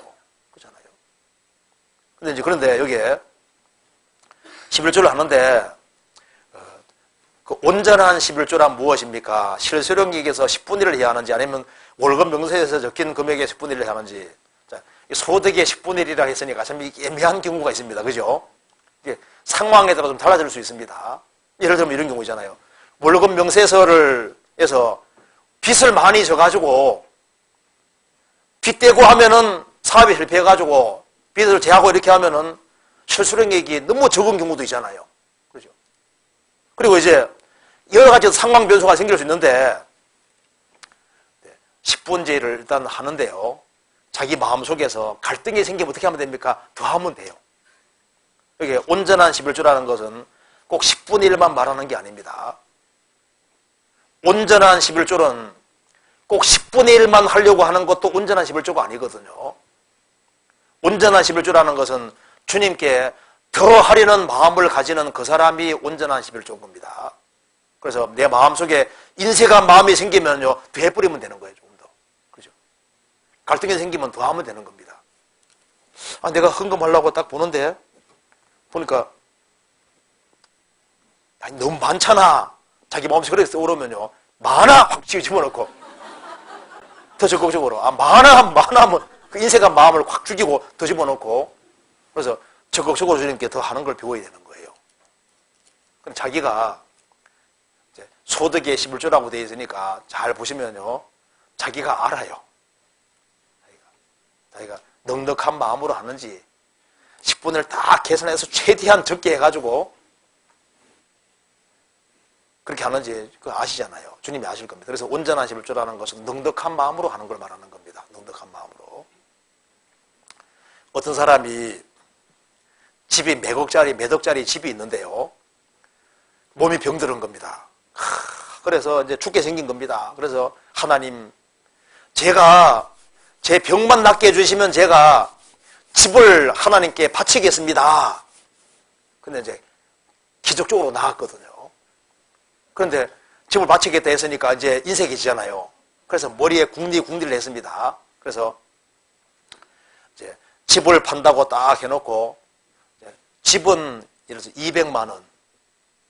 단 여기 우리 앞에 있는 나무가 있는데 나무는 3억 5천입니다. 꼭 이 집을 사는 사람은 반드시 나무를 사야 됩니다. 해가지고 이제 팔아가지고 3억 5천은 자기가 챙기고 200만 원 바쳤다 그러잖아요. 집 팔고 준다고 했으니까 말씀대로 했다는 거예요. 그건 잘못된 마음이잖아요. 사람은 이 인색한 마음이 있어요. 그래서 이제 11조 생활하는 가운데 가능하면 넉넉한 마음으로 주님께 하는 것이 좋을 겁니다. 그리고 하나님께서 그 마음을 축복해 주실 거예요. 그리고 그 다음에 리브가는 남자를 가까이 하지 않았다고 하는데요. 형제 자매님은 서로 어느 정도 가까이 지내는 게 좋을까요? 같이 말을 많이 하는 것도 안 되는 건지요. 여기에 리브가는 남자를 가까이 하지 아니한 처녀들아 나와 있죠. 이게 무슨 말입니까? 성적으로 죄 안 지었다 그런 뜻입니다. 창세기 24장에 보면은 리브가는 남자를 가까이 아니한 처녀들아, 그 말은 남자하고 말도 안 하고 얘기도 안 했다 그런 말이 아니고 정조를 지켰다 그런 뜻인 거예요. 정조를. 무슨 말 이해되시죠? 그리고 여기 이제 남자를 가까이 하지 않았다고 했으니까 형제자매님은 어느 정도 가까이 지내는 게 좋은가요? 말을 많이 하는 것도 안 되는 건가요? 이건 정조 문제입니다. 정조. 남자 가까이 않았다는 정조 지켰다 그런 말이거든요. 그래서 리브가가 정조를 안 지켰으면 이사가 안에는 못 됩니다. 심히 아리따웠지만은 그래도 유혹도 많았지만 정조를 딱 지키고 살았기 때문에 하나님께서 좋은 이삭을 연결시켜 준 거예요.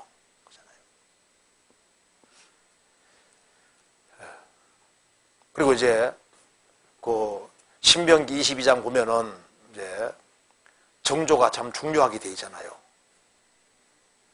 처녀가 정조를 어기면은 구약 시대 때는 쳐 죽였습니다. 인도 어떤 마을에는 이제 자기 딸이 시집 가서 이제 하룻밤 지낼 때 자리옷 있잖아요. 자리옷. 그것을요 가져와서 그 집 대문 앞에 딱 걸어 놓습니다. 어떤 인도 마을에서는. 그래서 우리 딸은 처녀였습니다. 그리고 나는 우리 딸을 잘 지켰습니다 하는 것을 자랑스럽게 여기면서 그 신혼 첫날 밤에 그 처녀인 표를 있지 않습니까? 딱 붙여놓는 거예요. 이게 이제 정조를 지켰다 그런 뜻인 겁니다. 정조를. 그래서 형제자매들 사이에서 뭐 대화하고 얘기하고 그런 것조차 안 했다 그런 뜻은 아닌 거예요. 그렇죠? 이건 넘어가도 되겠죠? 그 다음에 또 한 가지는 저는 순수한 마음으로 봉사하는 것이 너무 어렵습니다.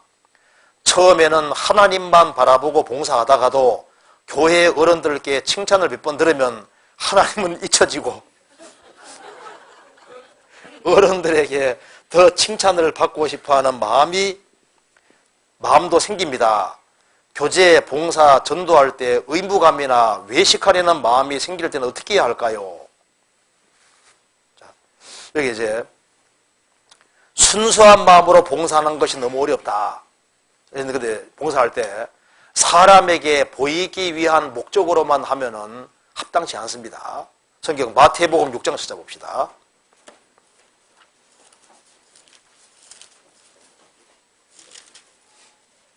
6장 1절.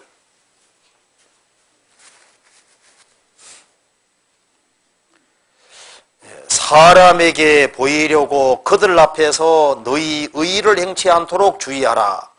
그렇지 아니하면 하늘에 계신 너희 아버지께 상을 얻지 못하느니라. 그러니까 신앙의 동기가 사람에게 보이기 위한 목적으로 신앙생활을 하면은 사람에게 상 다 받았으니까 하나님께 상 받을 생각하지 마라 그 말입니다. 그리고 2절에 그러므로 구제할 때 외식하는 자가 사람에게 영광을 얻으려고 회당과 거리에서 하는 것 같이 너희 앞에 나팔을 불지 말라. 진실로 너희에게로노니 너희는 자기 상을 이미 받았느니라. 너는 구제할 때 오른손이 하는 것을 왼손이 모르게 하여 내 구제함이 은밀하게 하라. 은밀한 중에 보시는 너희 아버지가 갚으시리라.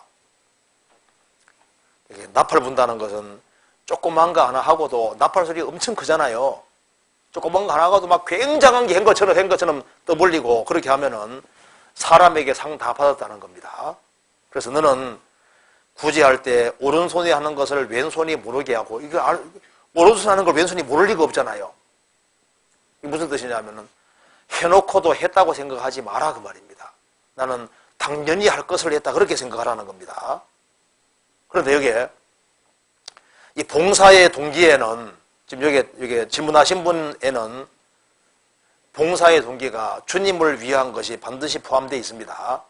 자, 사람에게 보이는 것만 목적으로 한다면은 그 사람이 칭찬해 주지 아니하면 그 봉사를 포기할 건데, 자, 칭찬해 주니까 좋지만은 칭찬 안 해줘도 꾸준히 계속한다는 것은 사람에게만 보이기 위해 사지 않는다는 증거지 않습니까? 그렇잖아요? 사람이 칭찬해줘도 하고 칭찬 안 해줘도 꾸준히 그 봉사를 계속한다는 것은 사람에게만 보이려고 하는 것이 아니라는 걸 분명히 알 수 있는 거예요. 그렇잖아요. 그래서 꾸준히 한다면은 주님을 바라보고 하는 것이 속에 분명히 들어있다는 걸 알 수 있습니다. 그렇죠? 그래서 자기에게 주어진 일이 있을 때 그것을 꾸준히 계속하면은 남이야 칭찬하든 칭찬 안 해주든 그거 자체가 그래 크게 마음에 자리 잡지 않고 그렇게 조정 분명히 됩니다. 그리고 동기가 더 순수하게 돼갈 수 있어요. 그러니까 중요한 것은 여기에 꾸준히 한다는 게 중요한 겁니다. 그리고 여기 이제 교제 봉사 전도할 때 의무감이나 외식하려는 마음이 생길 때 어떻게 해야 될까요? 의무감으로도 해야 됩니다. 의무감으로도 하는 게 잘하는 거예요. 내가 해야 될 것이면 억지로라도 하는 것이 잘하는 겁니다. 육신은 항상 즐거운 게 아니거든요. 봉사할 때 힘도 들어요. 하기 싫을 때도 있습니다. 그렇지만 억지로라도 하는 것이 그게 잘하는 겁니다. 성경 찾아보시다 마가복음 15장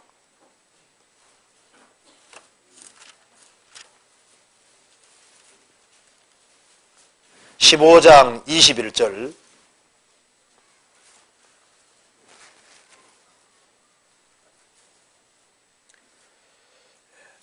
마침 알렉산더와 루포의 아비인 구레네 사람 시몬이 시골로서 와서 지나가는데 저희가 그를 억지로 같이 가게 하여 예수의 십자가를 지우고.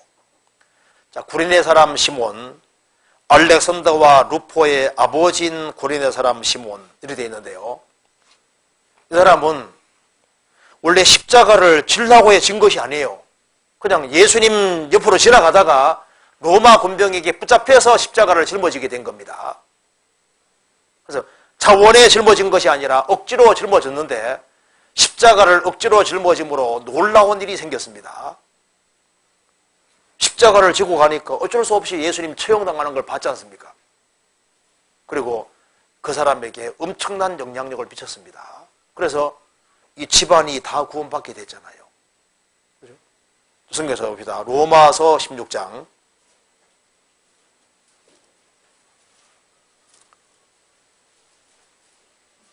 알렉산더와 루포의 아버지라고 그랬죠. 16장 13절 16장 13절 주 안에서 택하심을 입은 루포와 그 어머니에게 문안하라. 그의 어머니는 곧 내 어머니이라. 여기 성경에서 구레네 사람 시몬, 알렉산더 루포 아버지인 구레네와 시몬이 나오는 이유가 억지로 십자가를 짐으로 이 집안이 구원되게 된 거예요. 우리가 신앙생활하는 가운데 자원하는 심령으로 할 때도 있지만은 힘에 부치고 여러 가지 갈등 속에서도 꾸준히 억지로 하는 사람도 있습니다. 그렇지만 억지로 할 때 그걸 하면은 주님이 그걸 보시고 또 축복해 주세요. 그리고 구원받은 사람은 억지로만 할 리는 없습니다. 근데 억지로라도 해야 될 때는 하는 것이 당연한 거예요. 누가 상담하러 왔는데 너무 피곤하지만은 속이 하기 싫을 때도 있거든요. 그렇지 않습니까? 그렇지만은 꼭 해야 될 것인데 하면은 주님이 그 마음을 보시고 더 큰 은혜와 사랑 갚아주는 거 맞아요. 억지로라도 하는 것이 필요합니다. 자, 모든 일을 사랑으로 하라고 성경이 말씀하셨는데 권했는데 사랑으로 해야 되지만은 억지로라도 하게 되면은 그걸 하고 적극성을 가지고 하면 또 주님이 자원하는 심령을 또 주셔요. 그리고 여기서 이제 질문하신 대로 봉사의 동기가 내가 순수하지 않은 것 같아. 이거 아는 사람은 대체로 순수하다는 증거입니다.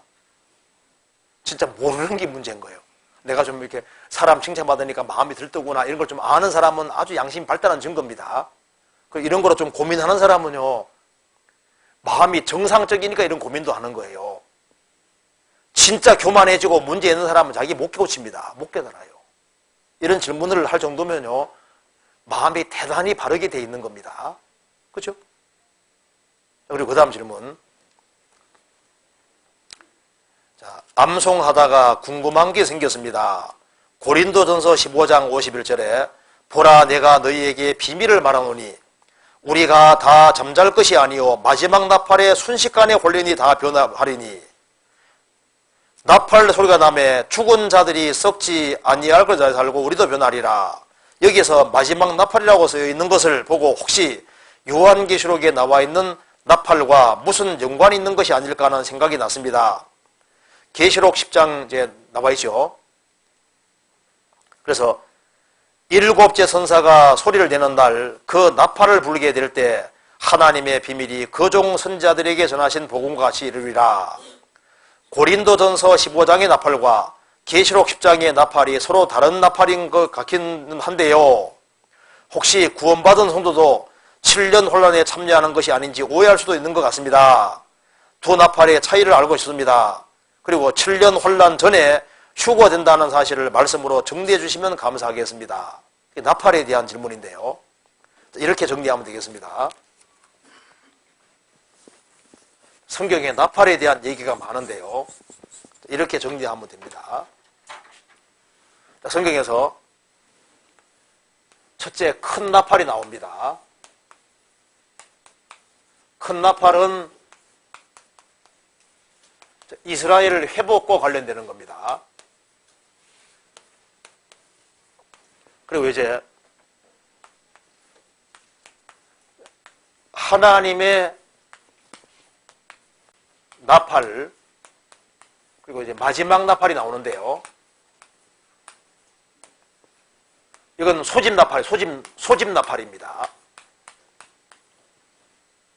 이제 이 마지막이라는 것은 교회 시대가 끝나기 때문에, 이제 이 은혜 시대가 끝나기 때문에 마지막 나팔인 거예요. 그래서 또 성경에서 천사의 나팔이 나옵니다.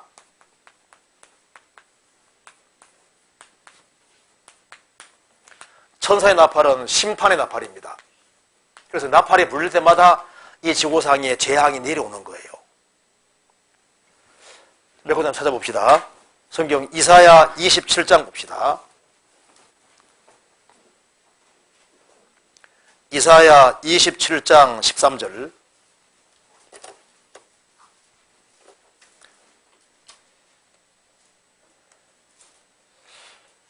그날에 큰 나팔을 울려 불리니 아수르 땅에서 파멸케 된 자와 애굽 땅으로 쫓겨난 자가 돌아와서 예루살렘 성산에서 여호와께 경배하리라.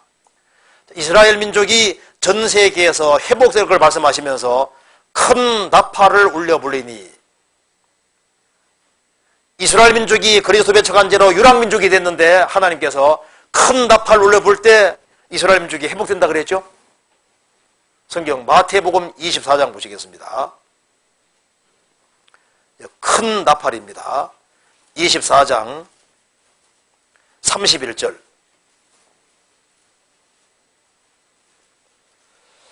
같이 읽어보겠습니다.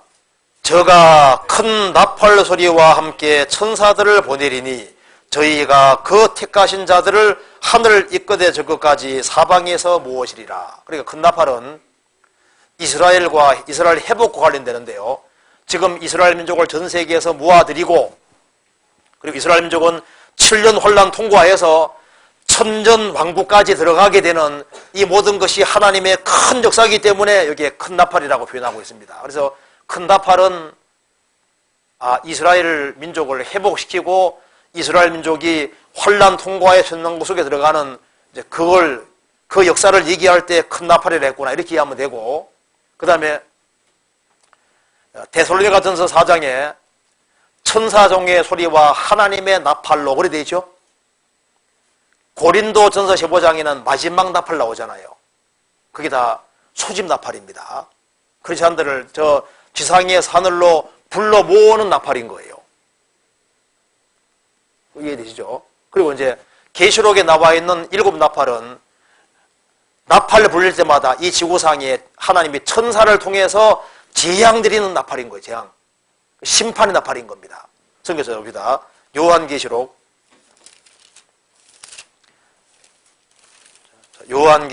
8장 보시겠습니다. 8장 1절.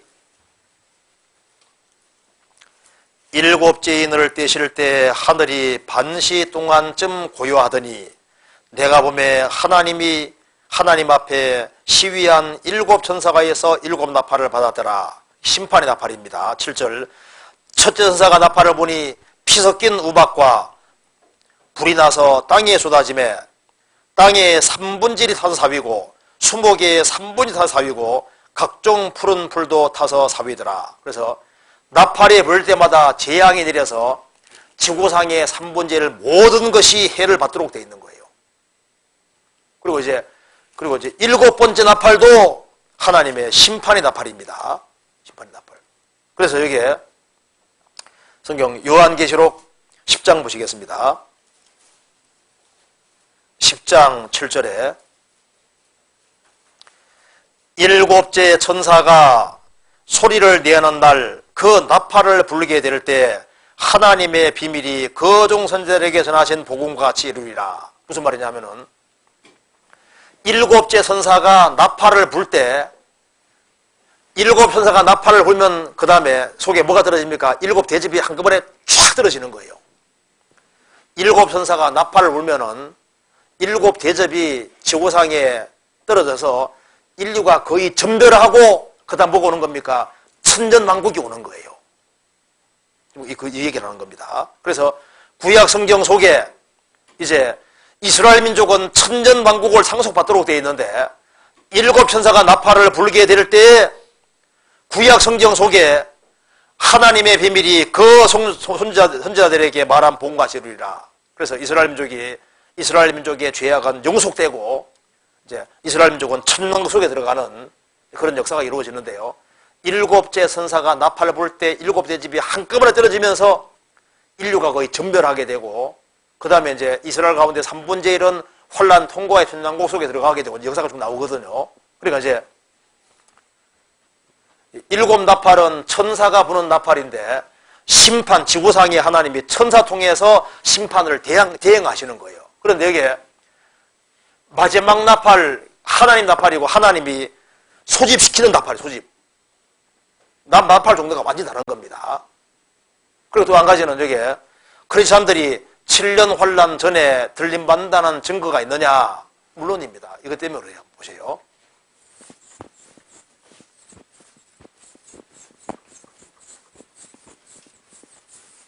간단하게 말씀드리겠습니다.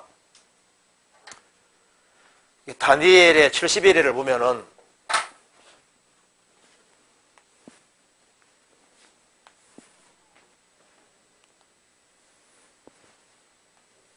다니엘서 9장에 기록이 되어 있습니다.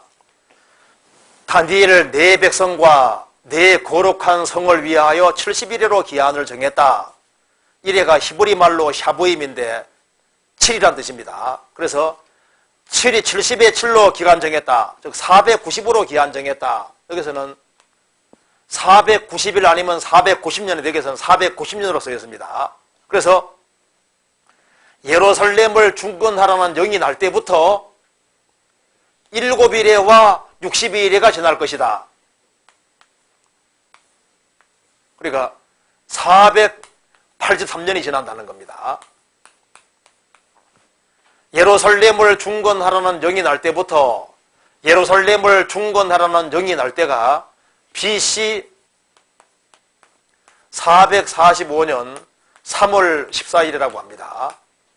히브리 원력은 360년이기 때문에 히브리 원력으로 딱 계산하면은 예루살렘을 중건하라는 영이 날 때부터 7일에와 62일에가 지날 것이요. 그 7일에 49년 사이에 곤란한 동안에 성읍이 중건되어 거리와 해자가 이룰 것이며 이스라엘 민족이 돌아와서 예루살렘 성을 중건하고 그리고 바깥에 물을 돌리고 하는 그런 작업하는데 49년 걸린 겁니다. 그리고 그로부터 62일에가 더 지나서 기름 부음 받은 자 왕이 일어날 때까지 7일에와 60일에가 지날 것이다. 그래서 AD 32년 3월 14일인가요? 아마 4월 6일. 이때가 예수님이 낙이 타고 예루살렘의 왕으로 입성하신 날입니다. 그래서 누가복음 19장에 예수님이 낙이 타고 왕으로 오셨기 때문에 호산나 찬송했잖아요. 그리고 이제 왕으로 입성하시고 며칠 지나서 예수님이 십자가 죽었습니다. 기름 부음 받은 자가 끊어없을 것이며 죽으셨고, 그리고 이스라엘 민족은 예수님 배척한 죄 때문에 전색 유라 민족이 됐습니다. 이렇게 되므로 70일에 490년 가운데 483년을 채웠는데 7년을 못 채운 거예요. 그래서 이스라엘 민족이 지금 이스라엘 땅에 돌아오는 이유가 뭐냐 하면은 마지막 한 일회를 채우기 위해서 지금 돌아오고 있는 겁니다. 이게 이제 마지막 7년입니다.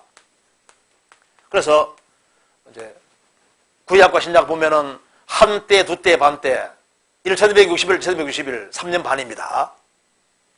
자, 그런데 잘 보세요. 자, 구약 성경에는 교회가 비밀입니다. 구약 성경에는 교회가 안 나오는 거예요.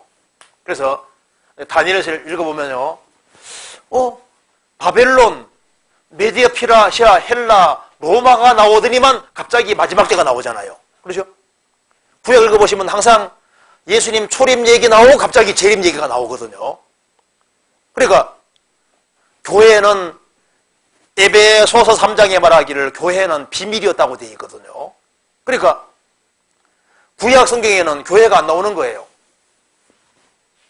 그래서 69일회가 진행될 때 유대인, 이방인 두 줄기밖에 없었거든요. 그리고 70일에는 원래 이스라엘 백성들을 위해서 있는 거예요. 그래서 마지막 한 일에도 유대인과 이방인 두 줄기밖에 없다 그 말입니다. 예수님 배척하고 난 이후에 예수님 죽으시고 부활하시고 오순절에 성령 강림하심으로 교회 시대가 시작됐는데, 교회는 유대인 중에서 이방인 중에서 구원받음으로 구성되는데 공동으로 축복에 참여하는 이 교회는 비밀이고 구약 성경에는 안 나와 있는 거예요. 그래서 다니엘의 69일회가 진행될 때 교회는 아예 없었거든요. 그러니까 마지막 한 일에도 7년 진행될 때도 교회는 없는 거예요. 교회는 원래 70일회하고 전혀 관계가 없는 존재입니다. 그러니까 교회는 7년 환란하고 원래부터 관계가 없는 거예요. 원래부터. 교회는 처음부터 여기에 70일에는 없는 거예요. 그래서 69일회가 진행될 때 이스라엘 사람들이 성도인 것처럼 7년 환란 속에서도 이스라엘이 성도인 거예요. 교회는 처음부터 없는 겁니다. 그러니까 교회는 원래 7년 환란과는 관계가 없기 때문에 7년 환란이 일어나는 거하고 교회는 원래 처음부터 관계가 없는 거예요. 그러니까 교회는 7년 환란에 들어가는 거하고는 아무 관계 처음부터 없는 존재입니다. 이게 좀 이해되세요? 좀 어려운 것 같은데. 어려워요? 안 어려워요. 봐요. 여기. 이 구약시대 때 하나님의 선지자들은 뭘 봤냐 하면은, 바벨론, 페르시아, 헬라, 로마가 등장하네. 예수님이 오시네. 그거 봤거든요. 그리고 예수님이 세계 정복하는 거 동시에 본 거예요. 그러니까 초리 많은 거 보고 제일이 많은 건 봤거든요. 근데 그 사이에 교회라는 엄청난 기관이 있다는 것을 전혀 눈치를 못 챘습니다. 그래서 구약 성경 보시면요, 교회가 싹 빠져 있잖아요. 그래서 69일에까지 이스라엘 민족은 이루고 마지막 한 일을 못 이뤘기 때문에 앞으로 이스라엘 민족이 회복되는 이유는 마지막 한 일을 이루려고 지금 회복되고 있는 거예요. 그래서 이 7년 환란이 있는 이유는 유대인들에게 마지막으로 민족적으로 구원받을 기회 주시기 위해서, 또 한 가지는 은혜 시대 때 은혜를 거부한 이방인들을 심판하기 위해서입니다.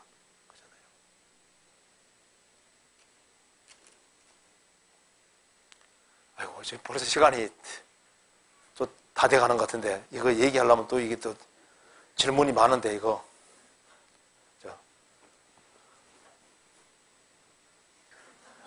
끝내야 되겠죠? 예, 이게 참 시간만 좀 많으면 좋은데, 시간이 너무 없네요. 이것도 이제 다음번에 이렇게 해가지고 또 이어서 질문 받아야 될 것 같습니다.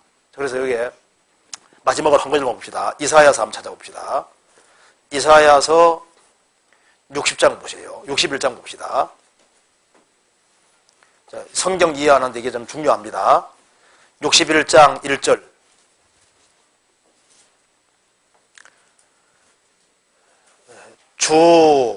이게 좀 자세히 보시기 바랍니다.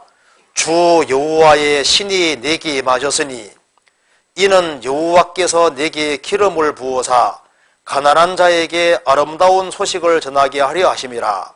나를 보내사 마음이 상한 자를 고치시며 포로된 자에게 자유를, 갇힌 자에게 노임을 전파하며, 그 다음 읽겠습니다. 여호와의 은혜의 해와 우리 하나님의 신원의 날을 전파하여 모든 슬픈 자를 위로하되. 자, 이 말 보면은 좀 적어 보겠습니다.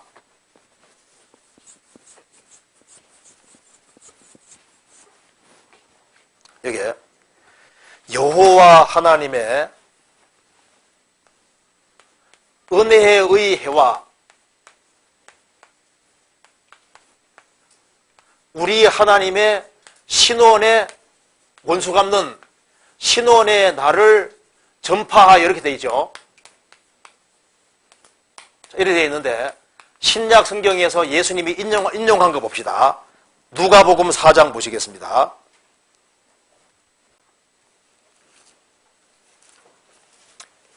누가복음 4장 17절. 4장 17절. 선지자 이사야의 글을 드리거늘 책을 펴서 이렇게 기록한 데를 찾으시니 곧 주의 성령이 내게 임하셨으니 이는 가난한 자에게 복음을 전하게 하시려고 내게 기름을 부으시고 나를 보내사 포로된 자에게 자유를, 눈먼 자에게 다시 보게 함을 전파하며 눌린 자를 자유케 하고 주의 은혜의 해를 전파하려 하심이라 하였더라. 책을 덮어 그 맡은 자에게 주시고 앉으시니 회당에 있는 자들이 다 주목하여 보더라. 이에 예수께서 저희에게 말씀하시되 이 글이 오늘날 너희 귀에 응하였느니라 하시니, 예수님께서 주의 은혜의 해를 전파하려 하심이니라 하고 책을 덮어버렸습니다. 구약에는 은혜의 해와 우리 하나님의 신원의 날을 전파한다고 했는데 예수님은 은혜의 해를 전파하려 하심이니라 하였더라 하고 책을 덮었습니다. 왜냐하면 이게 와를 사이에 두고 시간 간격이 얼마 있습니까? 2000년 이상의 시간 간격이 있는 거예요. 그러니까 구약의 선지자는 주님이 은혜를 주시는 것과 원수 갚는 걸 딱 붙여놨거든요. 그런데 예수님이 오셔서 은혜 전파하시고 그 다음에 재림하실 때 원수를 갚는 거잖아요. 그렇죠? 그러니까 이제 와를 사이에 두고 초림과 재림이 갈라지는 경우도 있고 콤마 하나로 갈라지는 경우도 있고, 그래서 초림과 재림이 덜커덕 붙어 있으니까 이스라엘 백성들도 헷갈렸던 겁니다. 초림한다고 돼 있고 재림한다고 붙어 있으니까 유대인들은 메시아가 오시면은 세계를 정복할 거다, 그렇게 오해할 수도 있었던 거예요. 두 개가 붙어 있으니까. 이거 이해되시죠? 그래서 지금은 이제 성경을 이해하기가 아주 쉬운 시대가 됐습니다. 왜냐하면 초림 때 이루어진 걸 딱 제하면은 나머지가 재림 때 이루어질 일이니까 연구하기 아주 수월하게 되잖아요. 그래서 지금 이 지구상에 벌어지는 일은 원래 7년 환란 속에 되어질 것에 대한 전조국으로 우리가 다 보고 있는 거예요. 그래서 교회는 7년 환란과 처음부터 관계가 없기 때문에 언제든지 주님이 데려갈 수 있는 거예요. 그리고 크리스천을 데려가시고 난 이후에 7년 환란과는 관계없기 때문에 환란 전에 주님이 데려가시는 게 확실합니다. 그 외에도 증거가 성경에 많이 있거든요. 그래서 다니엘의 70일의 연장선상에 있는 것이 여기 한 일인 거예요. 그래서 이스라엘 사람 중에 14만 4천 명이 구원받는데 그 사람을 성경에 성도라고 했습니다. 그래서 요한계시록에 나와 있는 그 성도가, 그 7장에 나와 있는 성도가 바로 이스라엘 민족. 그리고 교회는 없습니다. 그래서 요한계시록 1장은 예수님 본 것, 2장, 3장은 교회 시대, 요한계시록 4장, 5장은 교회가 천상에 올라가 있는 것이고, 요한계시록 6장부터 19장까지는 7년 후란 얘기고, 20장은 예수님이 지상지대 마셔서 천왕국 이루시는 얘기고, 21장은 영원한 천국과 지옥 얘기인 겁니다. 그래서 요한계시록은 구분이 잘 되어 있습니다. 그래서 요한계시록 6장부터 19장까지가 7년 혼란 속에 있는 것을 자세히 말씀하신 겁니다. 그렇게 이해하면 되겠습니다. 그래서 여기까지 하고 또 다음에 하도록 하겠습니다. 같이 기도하시겠습니다. 저희를 사랑하시는 하나님 아버지 감사합니다. 저희들에게 하나님의 말씀을 내려주시고 또 소망을 가지고 생을 살 수 있게 해주신 것을 감사합니다. 저희들의 마음과 생각을 넓혀주시고 주의 말씀을 바르게 깨달아 할 수 있는 지혜를 주시옵소서. 그리고 불쌍한 잃어진 영혼들을 주님 품으로 인도할 수 있도록 도와주시옵소서. 우리 마음속에 열정을 주시고 간절한 마음을 주시고 주님을 더욱 사모하고 가까이 할 수 있도록 역사해 주시고 도와주시옵소서. 우리 나머지 모든 생에 주님의 거룩한 말씀으로 다스려 주옵소서. 주 예수 그리스도 이름으로 기도하옵나이다. 아멘.